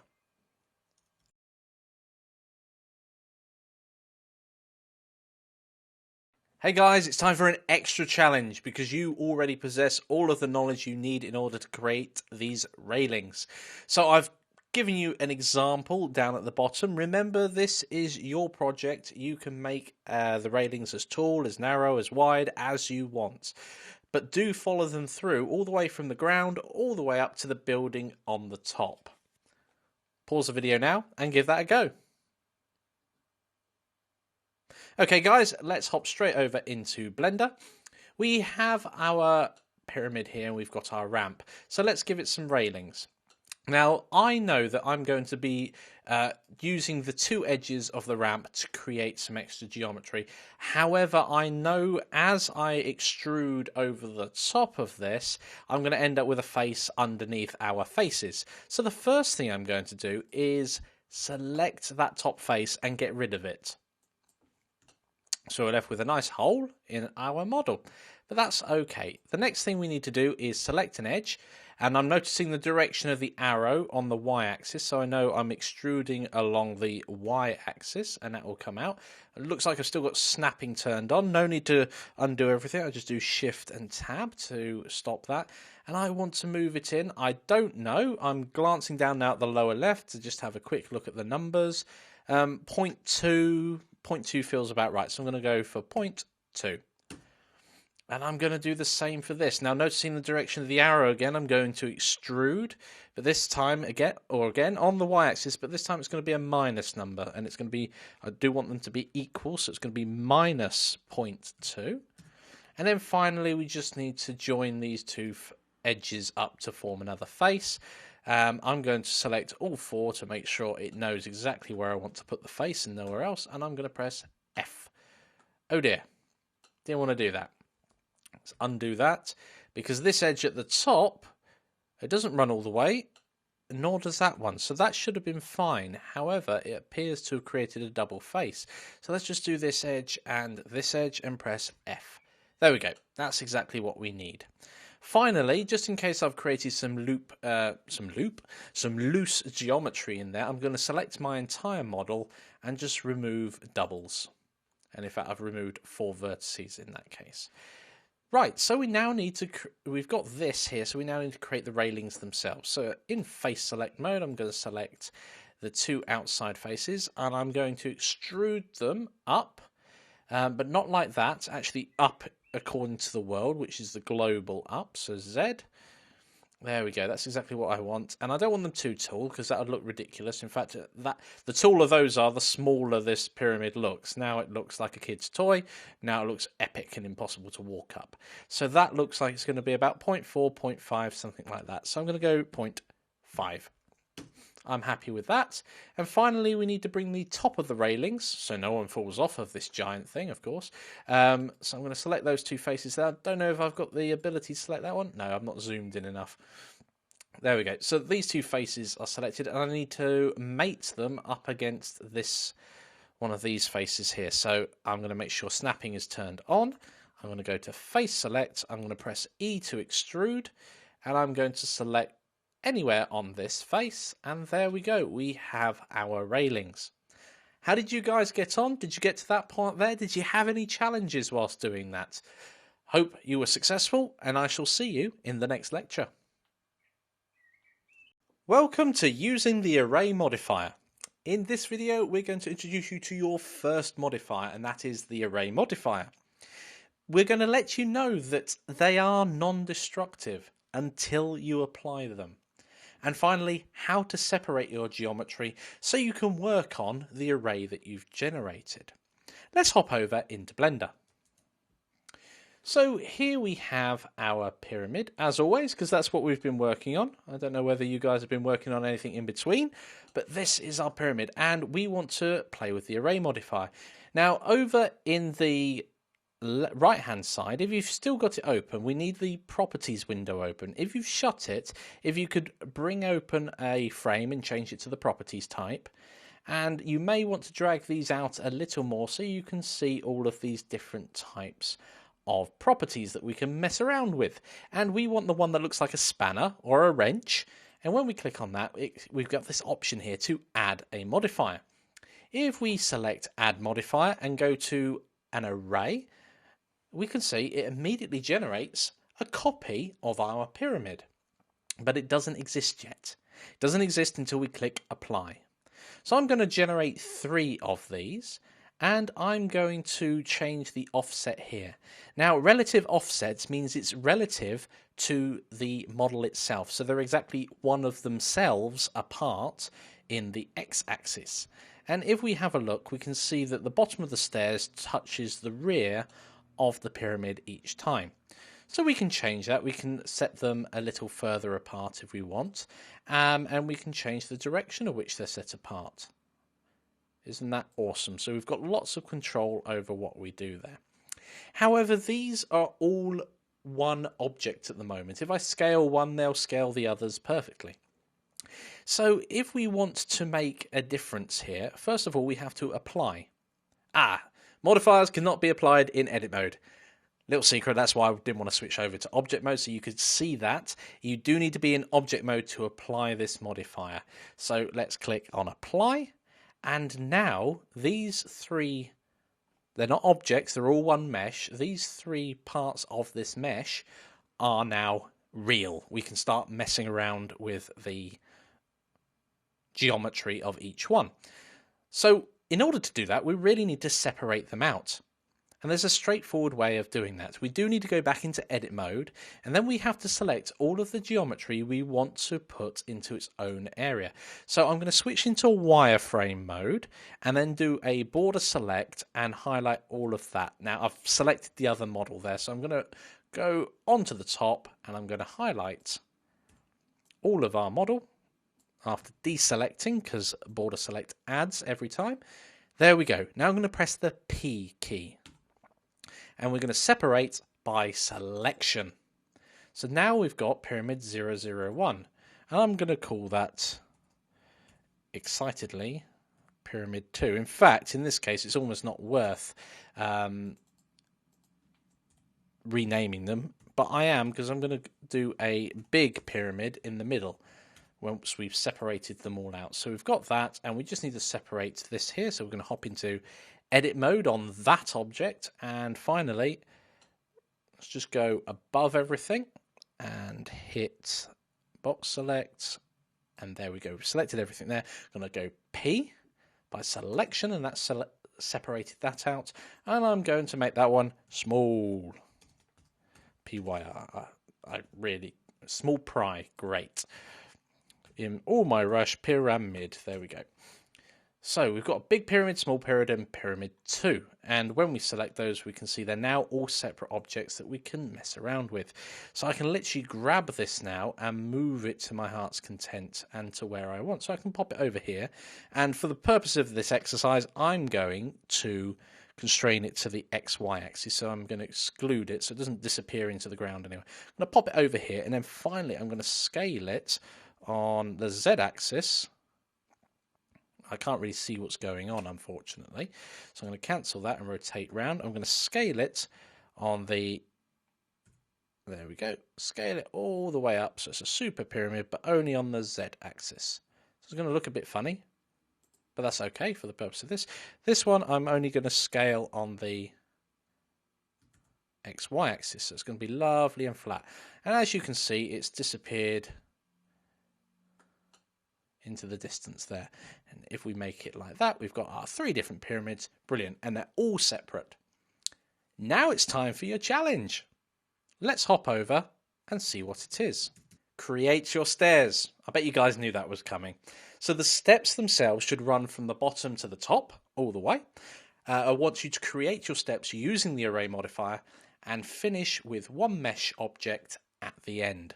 So there's a clue that you're going to have to separate something at some point. Pause the video now and go give that a go.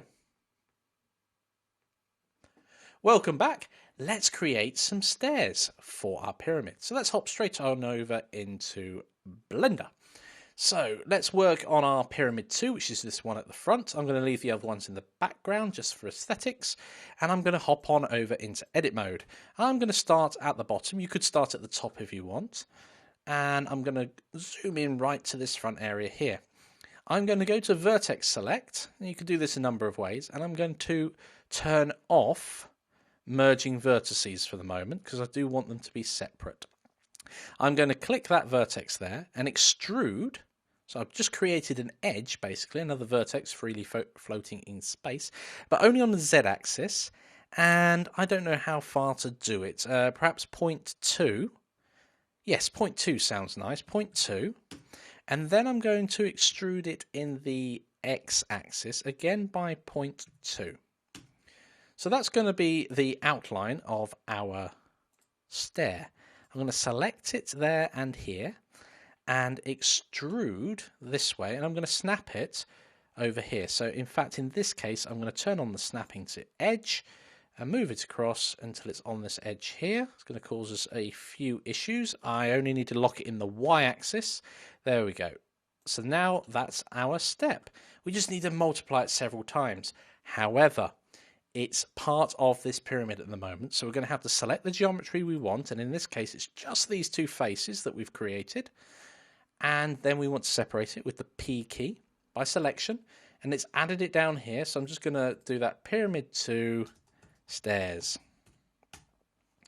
Okay, so we've got pyramid 2 and pyramid 2 stairs, and the stairs are what I want to apply the modifier on. So we're going to go down to add modifier, go to array, and nothing's happened. Why has nothing happened? Well, it's probably disappeared inside the model. There we go. If I turn on wireframe, we can see it's disappeared inside the model.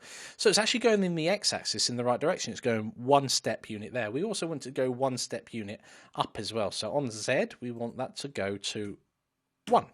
And there we go. We've got our second step.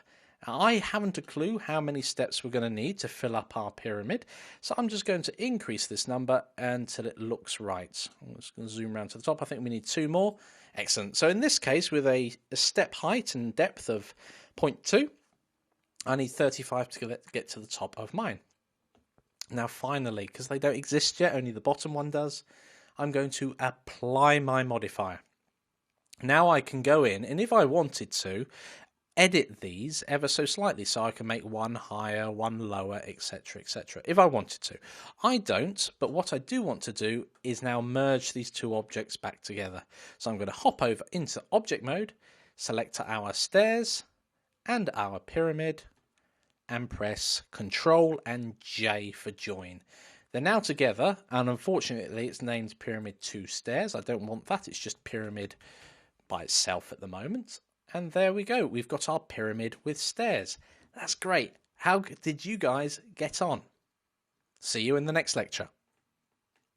Welcome to Loop Cuts and Face Loops. In this video, you're going to build on your knowledge of loop cutting and how face loops are similar to edge loops. Let's hop over into Blender. So we have our pyramid that we've been playing with. Let's go in and add some more detail to this top section.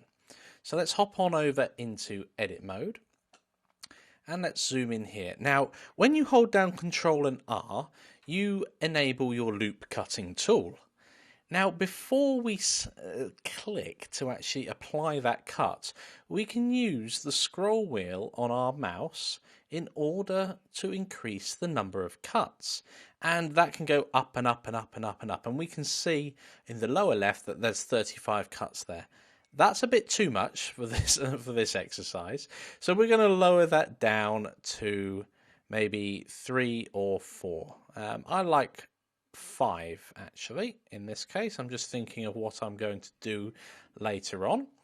And then you've got the slide function once again. Now there's plenty of stuff you can do this with, and I want to actually push this up a little higher anyway, so I've got a nice set of geometry. And this has created a series of edge loops around our model and has cut up our top of this model into several more faces, adding more geometry. And the more geometry we have, the more control we have over our model, the more detailed we can make it. So at this point, I want to select all of these edges going round so I can bulge it out or move it in or do whatever I want with it. So making sure that the face select is on. Again, holding down Alt will enable you to select a face loop, just like it does with an edge loop.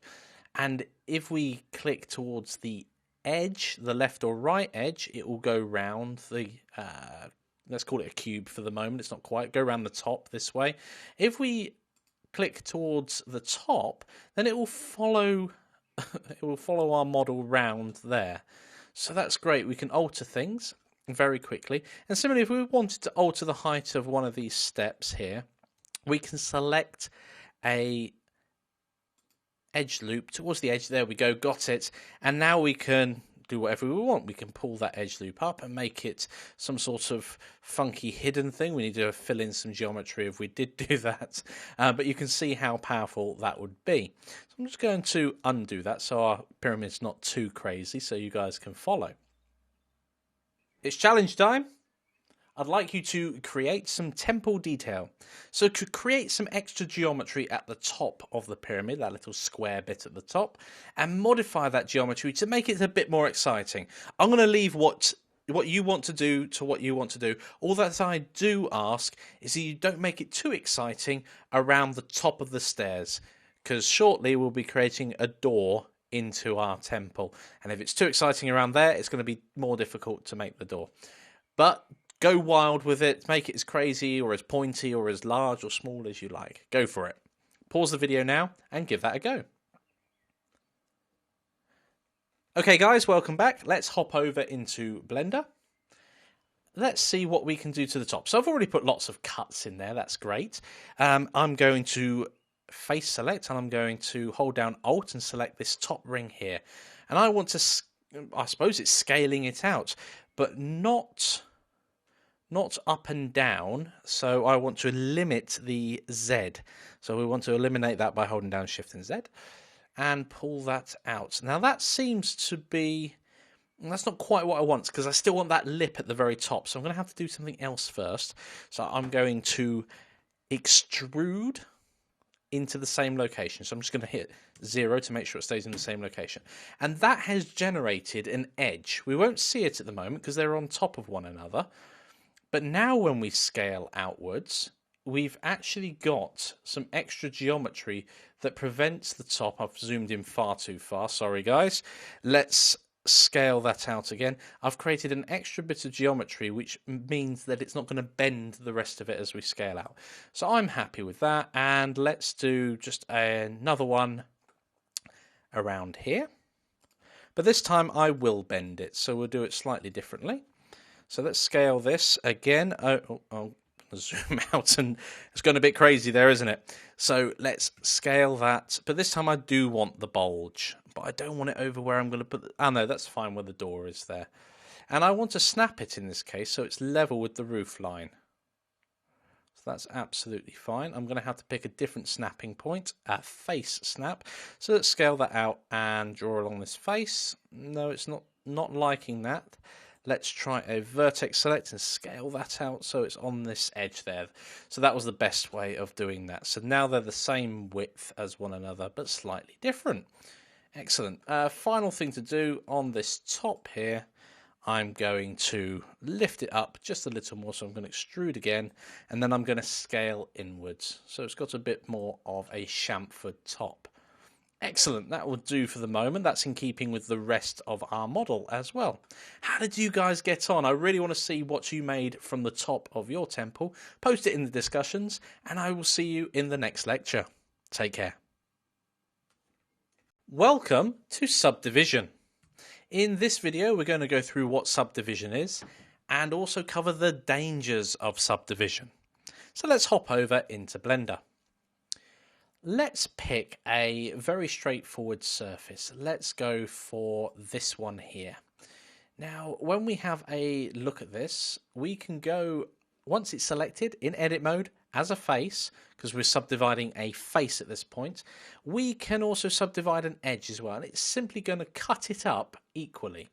So on the tool shelf itself, we have the subdivide button there, next to all of the other modifiers you can use, and we can also use the W key, which will bring up this specials list, and we can pick subdivide, and we can see it split it into 4 equal portions, height wise and length wise. Now, down in the lower left, the modification, the operations tool for the subdivide, until we select away, it will be there, and we can increase the number of cuts. Now, you have to be incredibly careful because this is exponential. If you subdivide something too many times, you'll end up with Blender crashing on you or your computer grinding to a halt. So I wouldn't recommend going crazy with the subdivision.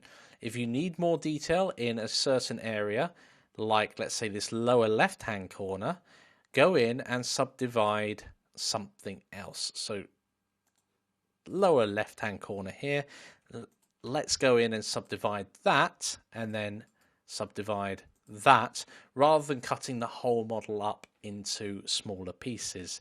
Although you'll get much better control, it becomes far more fiddly to work with the smaller your geometry gets, or the more detailed it gets. So, what would I like you to do? There's a challenge coming up. So I'd like you to create a doorway into the temple. Let's go and create that now. So the surface that I'm going to subdivide is this one here, this face. And I'm just going to subdivide it once, see where we get, and subdivide it once more. There we go. So now we've got equal sides. And I'm going to select these here. And once they're selected, we can extrude them into our temple. I'm going to turn off snapping and just move that in. Now, at any point, we can decide to add further geometry inside, but we do have to be careful. And that is, if we make the inside here too detailed, it's going to look very odd compared to the outside. So if we were to, let's say, go in here and just make the doorway, yep, that's it. Let's push that in a little further, and then here, make another doorway going off this way. And perhaps splitting this area here. Let's subdivide that. Switch to edge select. See if I can get that vertical line there. I have. Excellent. The 3D gimbal is just getting in the way there. So I'm going to grab that and move it in the X direction along to there. Now hopefully that split up our geometry. It looks like a double made an edge at some point, so I'm just going to undo that. Oh, I just want to move that in. I didn't want to subdivide or do anything. So let's select that and then move that in. That's fine. That's moving freely. So X, I'm going to just move that in there, because then I can make another doorway and just push that in. As I say, we do have to be careful of how much detail we decide to put into our model, because the more you put in, the more odd it's going to look compared to everything else. But I think that's about the right level of detail. If there was some shadows casting in there, it wouldn't just be a blank back. Look like there's something in there at least. And there's one final thing I would like to cover. If you have made a very similar model to mine, we'll notice at the top here, we have what we think is a square. However, if you decide to subdivide this, my natural instinct would be to go ahead and delete these faces here and make a nice square so I can split it up into equal areas. So let's go and try and do that now and see what happens. So I'm just going to delete the faces. I'm going to switch to edge select and select the edge loop running around the top of this model, and just press F to fill it in. Now if I click subdivide, now my natural instinct tells me that's going to just basically chop that square into quarters. So let's hit subdivide and nothing happens. So let's switch to vertex select to see what's going on there.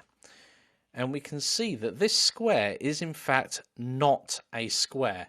If we look up here, we can see that the vertices that I have selected are 16. In fact, this is a 16-sided square. It just happens that some of the sides lie in line with one another. Now, this is a special case where it's called an n-gon, a number-sided polygon. In this case, it's a polygon that looks like a square, but in fact has 16 sides. Now, you cannot subdivide that up. Blender doesn't know how you want that to be subdivided because it's so confusing for it, basically, even though in our minds we can see that as a square.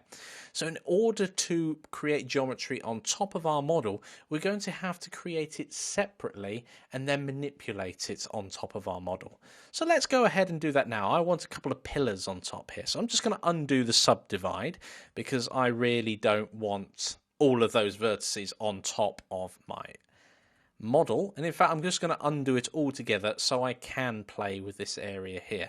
So if we go and select these and subdivide, it will subdivide the faces. If we select there and subdivide that, we end up with something we can start working on. So I'm going, that is a square, I think. Yes, it is. So that's a square there. Can we join that into one object? Cast your mind back to when we were making our plane earlier on. We could merge these together. So if we remove doubles, that sounds an odd thing to say, and turn up the merge distance, what happens? Well, it puts it all into one place. So let's do that for the entire top of the model and see what happens. Eventually, I presume that this would merge to a point. So where the circle select comes in handy. Remove doubles. Yes, that moves it to a point. Let's see if there's a happy medium for us. Aha! That's nice. So we can play with this and we end up with our 4 squares on top. It makes the geometry around our model a little odd, but that's actually made it so we've got our 4 squares, and then we can subdivide them into the areas we want. Now, there's a bit of a stroke of luck there. That wouldn't always work out for you. What I was going to propose is now you've got that small area there, you can remove those faces and then recreate a square in there, and it would only have 4 vertices for that square. But now we've got this area here. That's very fortuitous. We can lift these up to make our special areas here, and it's in danger of looking a little wonky. So scale that one in on top, and as we can see there, it hasn't scaled into the center. In this case I don't mind, but you can see that it's a bit wonky, whereas before you wouldn't have expected it to do that, and that's because it has extra geometry around the edges here. So whereas this edge here and this edge here are just one face, these are 2 faces, so it weights the extrusion, or rather the scale, slightly differently. Of course, once we've done that, we could grab it and limit it and move it so it's roughly in the right place again. And unless you're being super and analyzing it down to the core, you probably won't notice because you're going to be over here. Right, that sums up this lesson. How did you guys get on? Did you create anything fancy? Let's see your creations in the discussion. Take care. Hello everybody and welcome back. It's Ben here with you now. We're going to talk about coordinate systems and exporting. Before we do, I talk a little bit faster than Mikey, so you may want to go back to the beginning of the course and look at your video controls lecture, where you can choose a different speed if you want to. Also, of course, I'm far more charismatic and handsome than him, not that you could tell that on a video. So here we're going to be looking at the end result of your model and what we're likely to do with it. I'm going to show you a useful export checklist. Going to introduce you to left and right-handed coordinate systems. Going to be demonstrating an import into Unity, but you don't need to have Unity. It's a game engine. You don't need to have it installed. You just need to have a look at how these models end up over there. And I'm going to give you a little challenge to think about where you want to first export to. So let's start by just talking about handedness. So get your fingers out and hands up in front of you and have a think about what's on the screen there. This is borrowed from Wikipedia. Thank you very much to the chap who drew it. Very pretty diagram. So a right-handed coordinate system is one where you start with your thumb down the x-axis, your next finger's along the y, and then your next finger's z. And that's completely different to a system where the left thumb is x, the next finger is y, and then the middle finger is z. And they are mirror images of one another, but you cannot rotate one to become the other. It's just impossible if you try it. You'll see that they're just different. Okay, so quick challenge for you. I want you to go over into Blender, which is here, and look at the mini axis that's down the bottom left of Blender there. And I want you to answer a very simple question. Is Blender right or left-handed? Use that mini axis and the previous slide. Write down your answer, no cheating, no Wikipediaing or no Googling for is Blender left or right-handed. I just want you to look at that slide and work out for yourself, and lots of twisting of your wrist, try not to break anything, whether it's left or right-handed. So go ahead, write that down now, and we'll see you in just a sec. Cool, welcome back. So if we look here in Blender, you stick your thumb along the x-axis, the way I've got it defined. Your next finger is along the y-axis, which is really, really awkward. And your next finger goes down the z-axis, and you'll find if you're trying to use your left hand now that not only are you in a very strange position, but that it just doesn't work, because z is pointing in the wrong direction. So Blender uses a right-handed coordinate system. You put your right thumb along the x-axis, you put your middle finger along the y-axis, and then you'll find, if you're lucky, that the z-axis will actually be the third finger. Okay, so Blender uses a right-hand coordinate system. Not the case with Unity that we're going to be demonstrating. It actually uses a completely different coordinate system. So here's our model in Blender, and let's just take a look at the hierarchy. What have we got? We've got several things, which you don't really care about now, but most importantly, we have three models in here: a big pyramid, and a small pyramid. Now, only the pyramid, I believe, is at the origin in this thing. It's only that that's at 0, 0, 0. The other guys are not at 0, 0, 0. They're offset from the origin. So that's one thing to notice. The other thing to notice in Blender is that Z is upwards. So upwards, by default, is Z, all right? Okay, so what does this look like in Unity? Well, you don't need to know the details of how you get this model into Unity, but let me just go over to Unity now and open up this model and see what it looks like. So here I am in Unity 3D. Again, you don't need to load Unity. You just need to look at what I'm showing you here. So I have imported the Mayan pyramid, and if we click that tray to expand it, you'll see there's got lots of little components that come across from Blender automatically. You've got the pyramids themselves here, which are the composed models, which consist of the scale that you set over in Blender, like this pyramid, remember, it was 10 by 10 by 1. And also the materials. They're all just using no materials. We haven't introduced materials in the course yet. But also just their plain meshes here, and it'll even tell you how many triangles they've got and things. All right, so that's what you get over in Unity. Now, one good thing is that Unity is smart enough to know that actually Unity uses Y for upwards, whereas Blender was using Z for upwards. So it actually does turn the things on their side. But take a look at Unity's coordinate system. And again, with reference to that other slide, just work out for yourself, is this left or right-handed? Well, if you try and maybe try your right hand down the X, and then the next finger on your right hand goes up the Y, and you try and get the Z working, things don't work, right? So actually Unity is a left-handed system. So it's actually completely opposite to Blender. Most of the time that won't cause you a problem, but they are mirror images, and you can't make a straight rotation from one to the other. So that's an example of one of the things you need to consider. The other thing is, let's think about how your work's been organized. We've actually put three models into the same model here effectively, and you wouldn't normally do that. The Mayan pyramid itself, which one is this? The big one? The one called pyramid is sitting nicely in Unity at the origin, and the other thing that's good is it's sitting on the floor. So that model, if you like, that submodel is set up very nicely.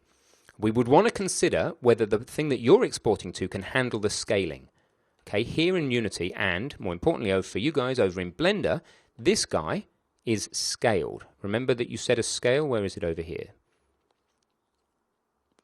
There, X, Y, Z. We have a 10, 10, 1 scale. Now it happens that it talks to Unity, and Unity understands that, and it scales it properly. But look at these mesh previews. You see how distorted they are? The raw meshes actually look like that behind the scenes, and they are rescaled in Blender, and Unity is rescaling them for us. Your 3D printer, for example, may not be so kind to you. So you may need to think very carefully with the next model you build about whether you want to be scaling the whole model or not, because you might find if you try and 3D print this guy that he comes out a bit long and thin. So that's a consideration, is the scaling. The other consideration is where you put the origin. Now, when Mikey set this up with you, he put the origin beautifully in the middle of this pyramid. So that means that it sits in Unity's origin, and it means in your 3D printer that it's going to actually print in the middle of the printing bay. The other two pyramids wouldn't be so lucky. So generally speaking, moving forward, for instance, when we create the bowling ball and the bowling pin, we would create separate blend files for those. We wouldn't put three different models in the same thing. We've done it this way here for simplicity, but moving forward, you'd have one blend file per model you want to create. You may put sub-elements of your model, like you might decide to separate out the top of the pyramid as separate components here, but they wouldn't be all in one. Okay, so let's take a look at my export checklist I've made for you. Here are some questions you need to ask yourself when you are starting your project. Actually, from the next project, we want to start thinking about these questions. In your target platform, what axis is up? For instance, in Blender it's Z and in Unity it's Y. What about the handedness of the coordinate system? Doesn't matter yet, but with some more complex models and some animations later, it may start to make a difference. So are you dealing with a left-handed coordinate system like Unity or a right-handed coordinate system, which is Blender? Does the scale you set in Blender come through to the system you're targeting? In Unity it does, maybe your 3D printer doesn't. You need to know the answer to that, or test it really early on with a really simple model. Maybe just scale a cube and see how it works. Does the model have an appropriate origin? So the pyramid in the center is centered, perfect. The other ones are offset. If over in Unity, let me just show you the impact of that. If over in Unity I decide to break up these guys, these models, and make separate models out of, say, this big pyramid, this guy, and I make him down there as a separate model and delete what I had, look what happens when I put the big pyramid in. In Unity, it's not at the origin. This is not Unity's origin. It's offset where it was in the previous scene, which is out here. This is the origin, this pyramid at the bottom. This guy was off on a limb. So be careful of that, because baked into this big pyramid is an offset. Okay, so you want your models to be centered. Are the meshes grouped appropriately? That's where I was talking about. You wouldn't put all three of those pyramids typically in one file. You may put components of a pyramid under one file.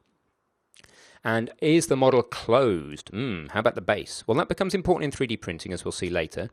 But one thing that's super easy to forget is the base. Let's take a look at this guy in Unity. Does he have a bottom? Yes, we have bottoms. That's good. And it's a closed model. That's important in printing, but it's also important if your character in a game, for instance, ever takes a look from the bottom. Why? Well, remember when Mikey talked about normals and how important they were? Well, game engines, for one, do something called backface culling. Oh, seen that when you've played a game? You go inside, look, the pyramid I'm in is completely invisible to me. Or at least the faces I'm looking at the back of are. If I come up and look at down the stairs, I can see them, but I can't see those stairs from below. Pyramid disappears. So it's a really thin shell, and that's giving the illusion of a solid pyramid from the outside, because we have, and Mikey has diligently pushed all your normals outwards. But that's really important that your normals are facing outwards, otherwise things will just disappear. So that's it. That is the checklist of things that you want to consider. What I want you to do now is think about where you want to export your next model to. You into 3D printing? You into games? You into Unity? I don't know. Write the answers to the export checklist from the previous slide down. Do some research for your target platform. And then why not share the answers or any questions you may have in the community and start getting the conversation going, so that from now moving forward, that you can start even from the very beginning of your modeling exercise thinking about how it's going to end up. So thanks for listening, and we'll see you soon. Hi, and welcome to Applying Transforms. All is not how it seems. Intriguing, hey? Well, editing an object and transforming an object can look the same, but underneath the properties are very, very different. And we'll see this in action in a few moments. Transforms are not applied by default. We have to apply them manually. And not applying these transforms can impact animation with your armatures, particle systems, physics, beveling, and other modifiers as well. The list goes on. And a good rule of thumb is, unless you have a very good reason, to always apply your transforms. So in this video, we're going to be looking at the same operations in both edit mode and object mode to try and grasp a difference between the two, because conceptually it's quite difficult to get your head round, and show you how to apply and even clear transformations that you've made. So let's go hop into Blender and explore transforms. Okay, welcome back over into Blender. So let's explore these transforms and what exactly they are. You've already used them, but you might not have realized it. So transforms are broken down into three main categories, and we can actually see them down here on the 3D header bar. We've got translation, we've got rotation, and we've got scale as well. Now I'm going to open up the properties panel of the 3D editor by pressing the N key, and we can see that there's a section at the very top of this properties panel. We've got transform, location, rotation, and scale. Now notice also we've got dimensions as well, and we'll see how that is affected in a few moments. So we can change any of these by typing values into any of these fields, but we can also use the modifier keys that we're accustomed to, S for scaling, rotation, and of course R for rotation, and G, I like to call that grab, to move things around. Now notice the little orange dot has moved, that's your origin. So now the object has a new location. It has a new rotation because we've moved it around. It also has a scale, but wait a minute, that scale is negative, which means that the object's normals will actually be pointing inwards at the moment.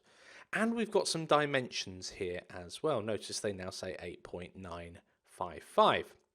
Okay, now that is purely linked to how it was originally when we scaled it. Nothing to do with how it is currently. And we can prove that relatively straightforward with a bit of Pythagoras. So let's just delete our cube. And with the 3D cursor in the center, I'm going to add a new cube. That's better than just undoing all of those options. So we have our cube in the center of our scene here. Now, what happens if we look at it in detail and try and work out the diagonal distances so we can see what's happening here with the dimensions? So as we can see here, it's 2 Blender units across. It occupies 2 of these grid spaces by 2 by 2, which is why we've got the dimensions 2 by 2 by 2. And in the scale, we've got a scale of 1. Now, in object mode, if we stay in object for a mode for a moment and rotate it around the z-axis by 45 degrees so that the 2 corners are laying along x and y now, and let's also rotate it, I don't know by how much, I'm going to go into rotate mode and just move it around until it's roughly right, and we will see we've now got a cube that on the x direction is going to be a lot more than 2 across, yet it's still reading 2. So what's going on here? We can see it's got a rotation applied.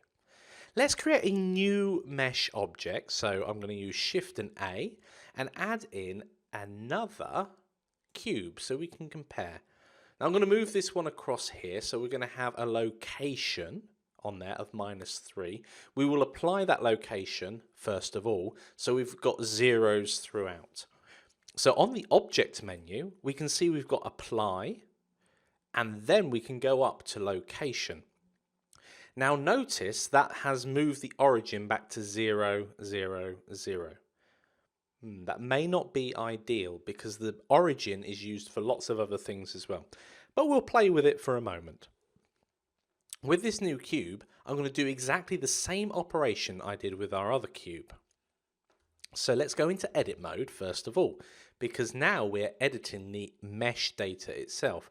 Notice that its location from the origin, its average location, because everything is selected, we can see it's -3.06 again in the transform up here. So there's another transform here, but we'll see what actually happens when we get to doing stuff with this cube. So let's do the same thing again. So we're rotating on the z-axis by 45, and I think it was a rotation on the y by 35 or thereabouts, give or take.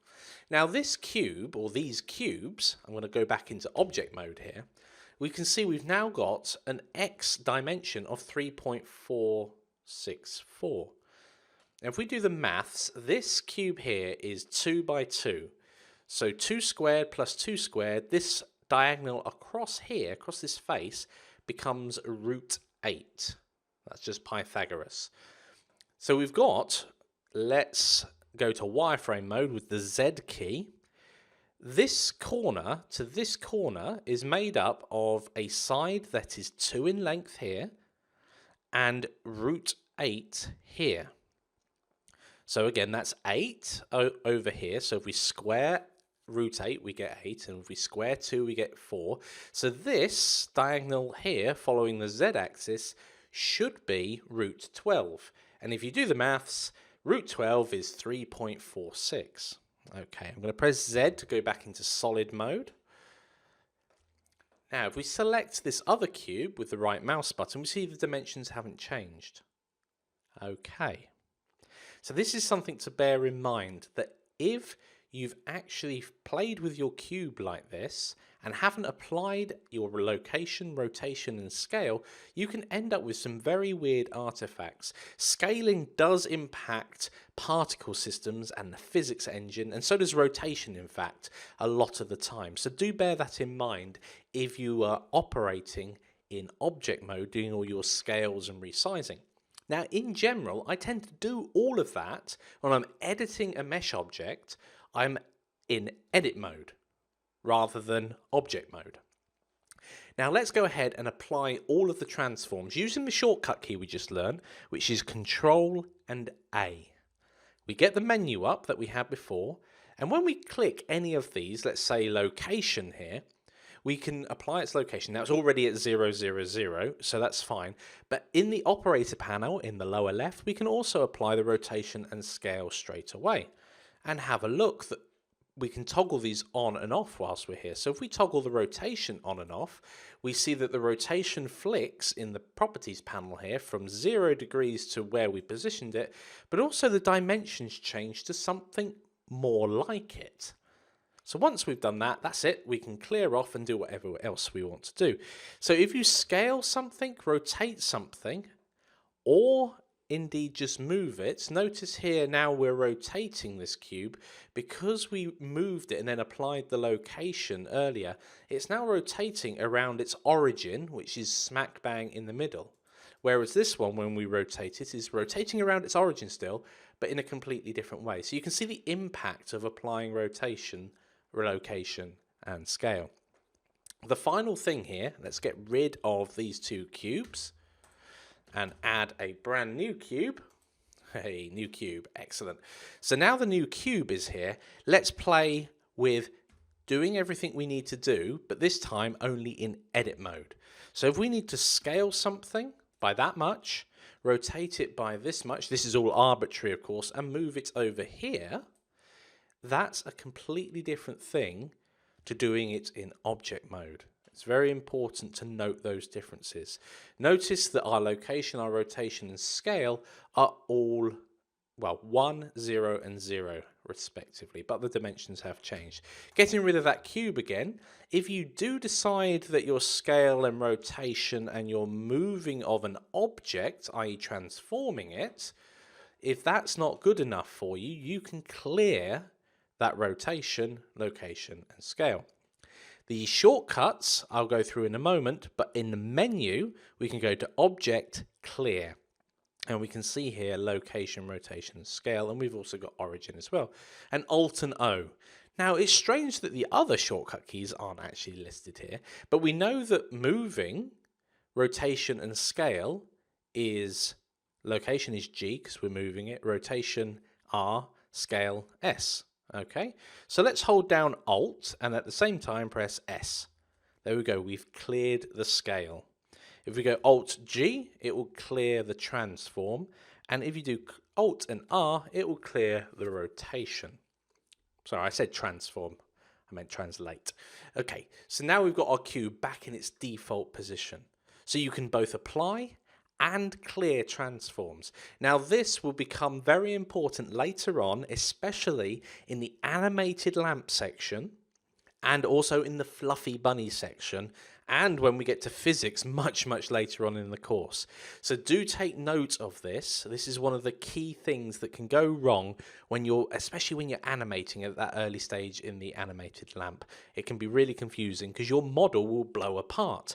On the fluffy bunny, for instance, you'll end up with hair not looking right or looking too thin or too thick because it thinks it's a much smaller model than it is. If we just scale this up, Blender still sees that as a 2x2x2 cube, despite it being huge at the moment, or almost a 10x10x10 cube, I think. 9 across? No. Yes, almost 10x10x10 cube. But Blender will see that as a 2x2x2 cube, so act completely differently. Excellent, well done. You've sat through this and hopefully your brain hasn't turned to noodle soup. Now, there isn't a specific challenge with this particular lecture because this is something that's going to be with you throughout the rest of your Blender usage, whether it's on this course or in your personal professional life. So do remember, unless you've got a very good reason, always apply your rotation, your location, and scale.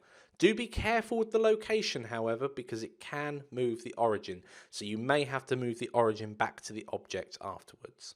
But that said, I will see you guys in the next lecture. Welcome to Extra Modeling Challenges. So what else can you make? This is a question I get asked all the time. Mike, I'd like to really focus in on what I've learned so far. Have you got any suggestions for me?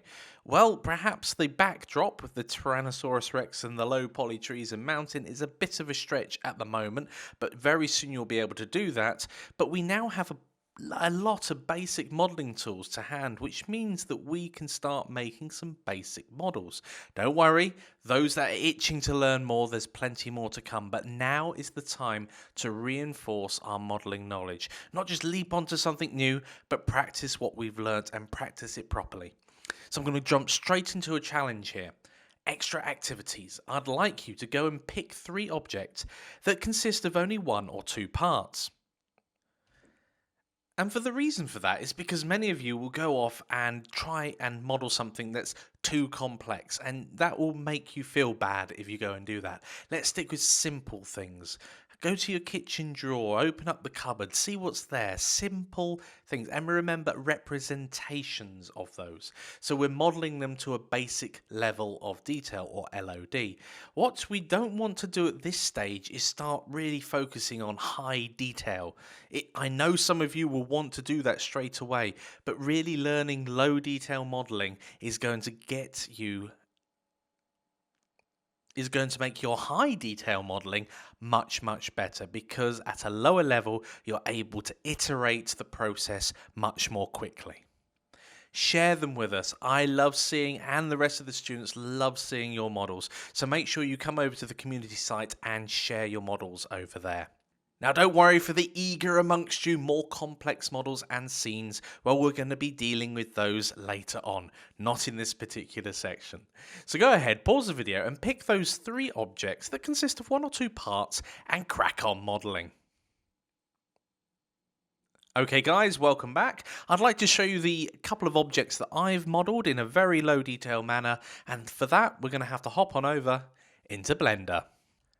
So in front of us here we have a very inspired object. We have a low poly cube. No, it's a little bit further on than that. I've used the inset tool to make a crate. Now, when you're showing off your models, you may want to go up to the screen layouts and change it to a 3D full view. You may have to zoom in or out, but here we're completely distraction free. We can really focus on our model, and that is essentially a low poly crate. Well, what else have I gotten up to? I have played about and I've made a low poly coffee cup. How useful is that? Well, in this form, not very. It needs some liquid in it. A nice coffee, I think. What else could I have made? Now this time I've focused on something that's actually made of 2 parts within one mesh. I've got this is an axe for those who don't recognize it, and we've got, let's go over into our default view, we've got 2 different meshes, but they're part of one mesh object. So if I go inside the mesh object into edit mode and have a look at this, we see that this bit inside, in fact if I go to wireframe mode and see it even in more detail, we can see that this stem going through it is much like a real axe and actually goes through and intersects this outer part here.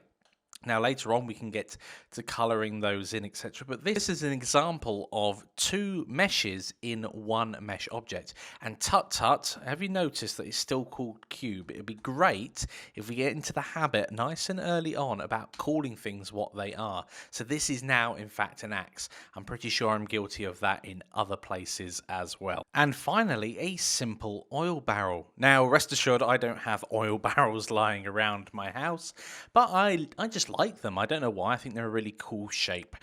Simple me, hey? So this is an example. It's slightly more polygons than previous. We're up at 1500 polygons or triangles there, and it's a bit rough around the edges, but we'll learn how to smooth things out like that in the future. And of course, one of the things we're lacking from all of these, now we've got our modeling skills up, is a bit of color. And of course, we'll learn that over in the next section. And before you guys rush over to that next section and we wrap up this one, I'd really like to see what you guys have modeled, especially on your own. What 3 objects have you picked? Love to see them. Please share them over on the community site so others can see them as well. And I will see you guys in the next lecture.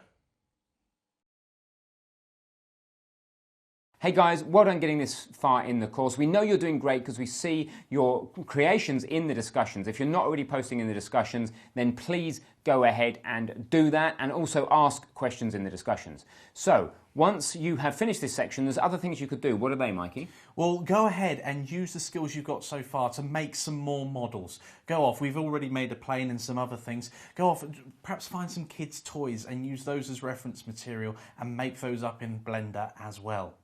Or just crack on with the next section and come back and practice your basic block modeling later. Whatever you like, just keep making progress, keep having fun, keep sharing, and we'll see you soon. Take care.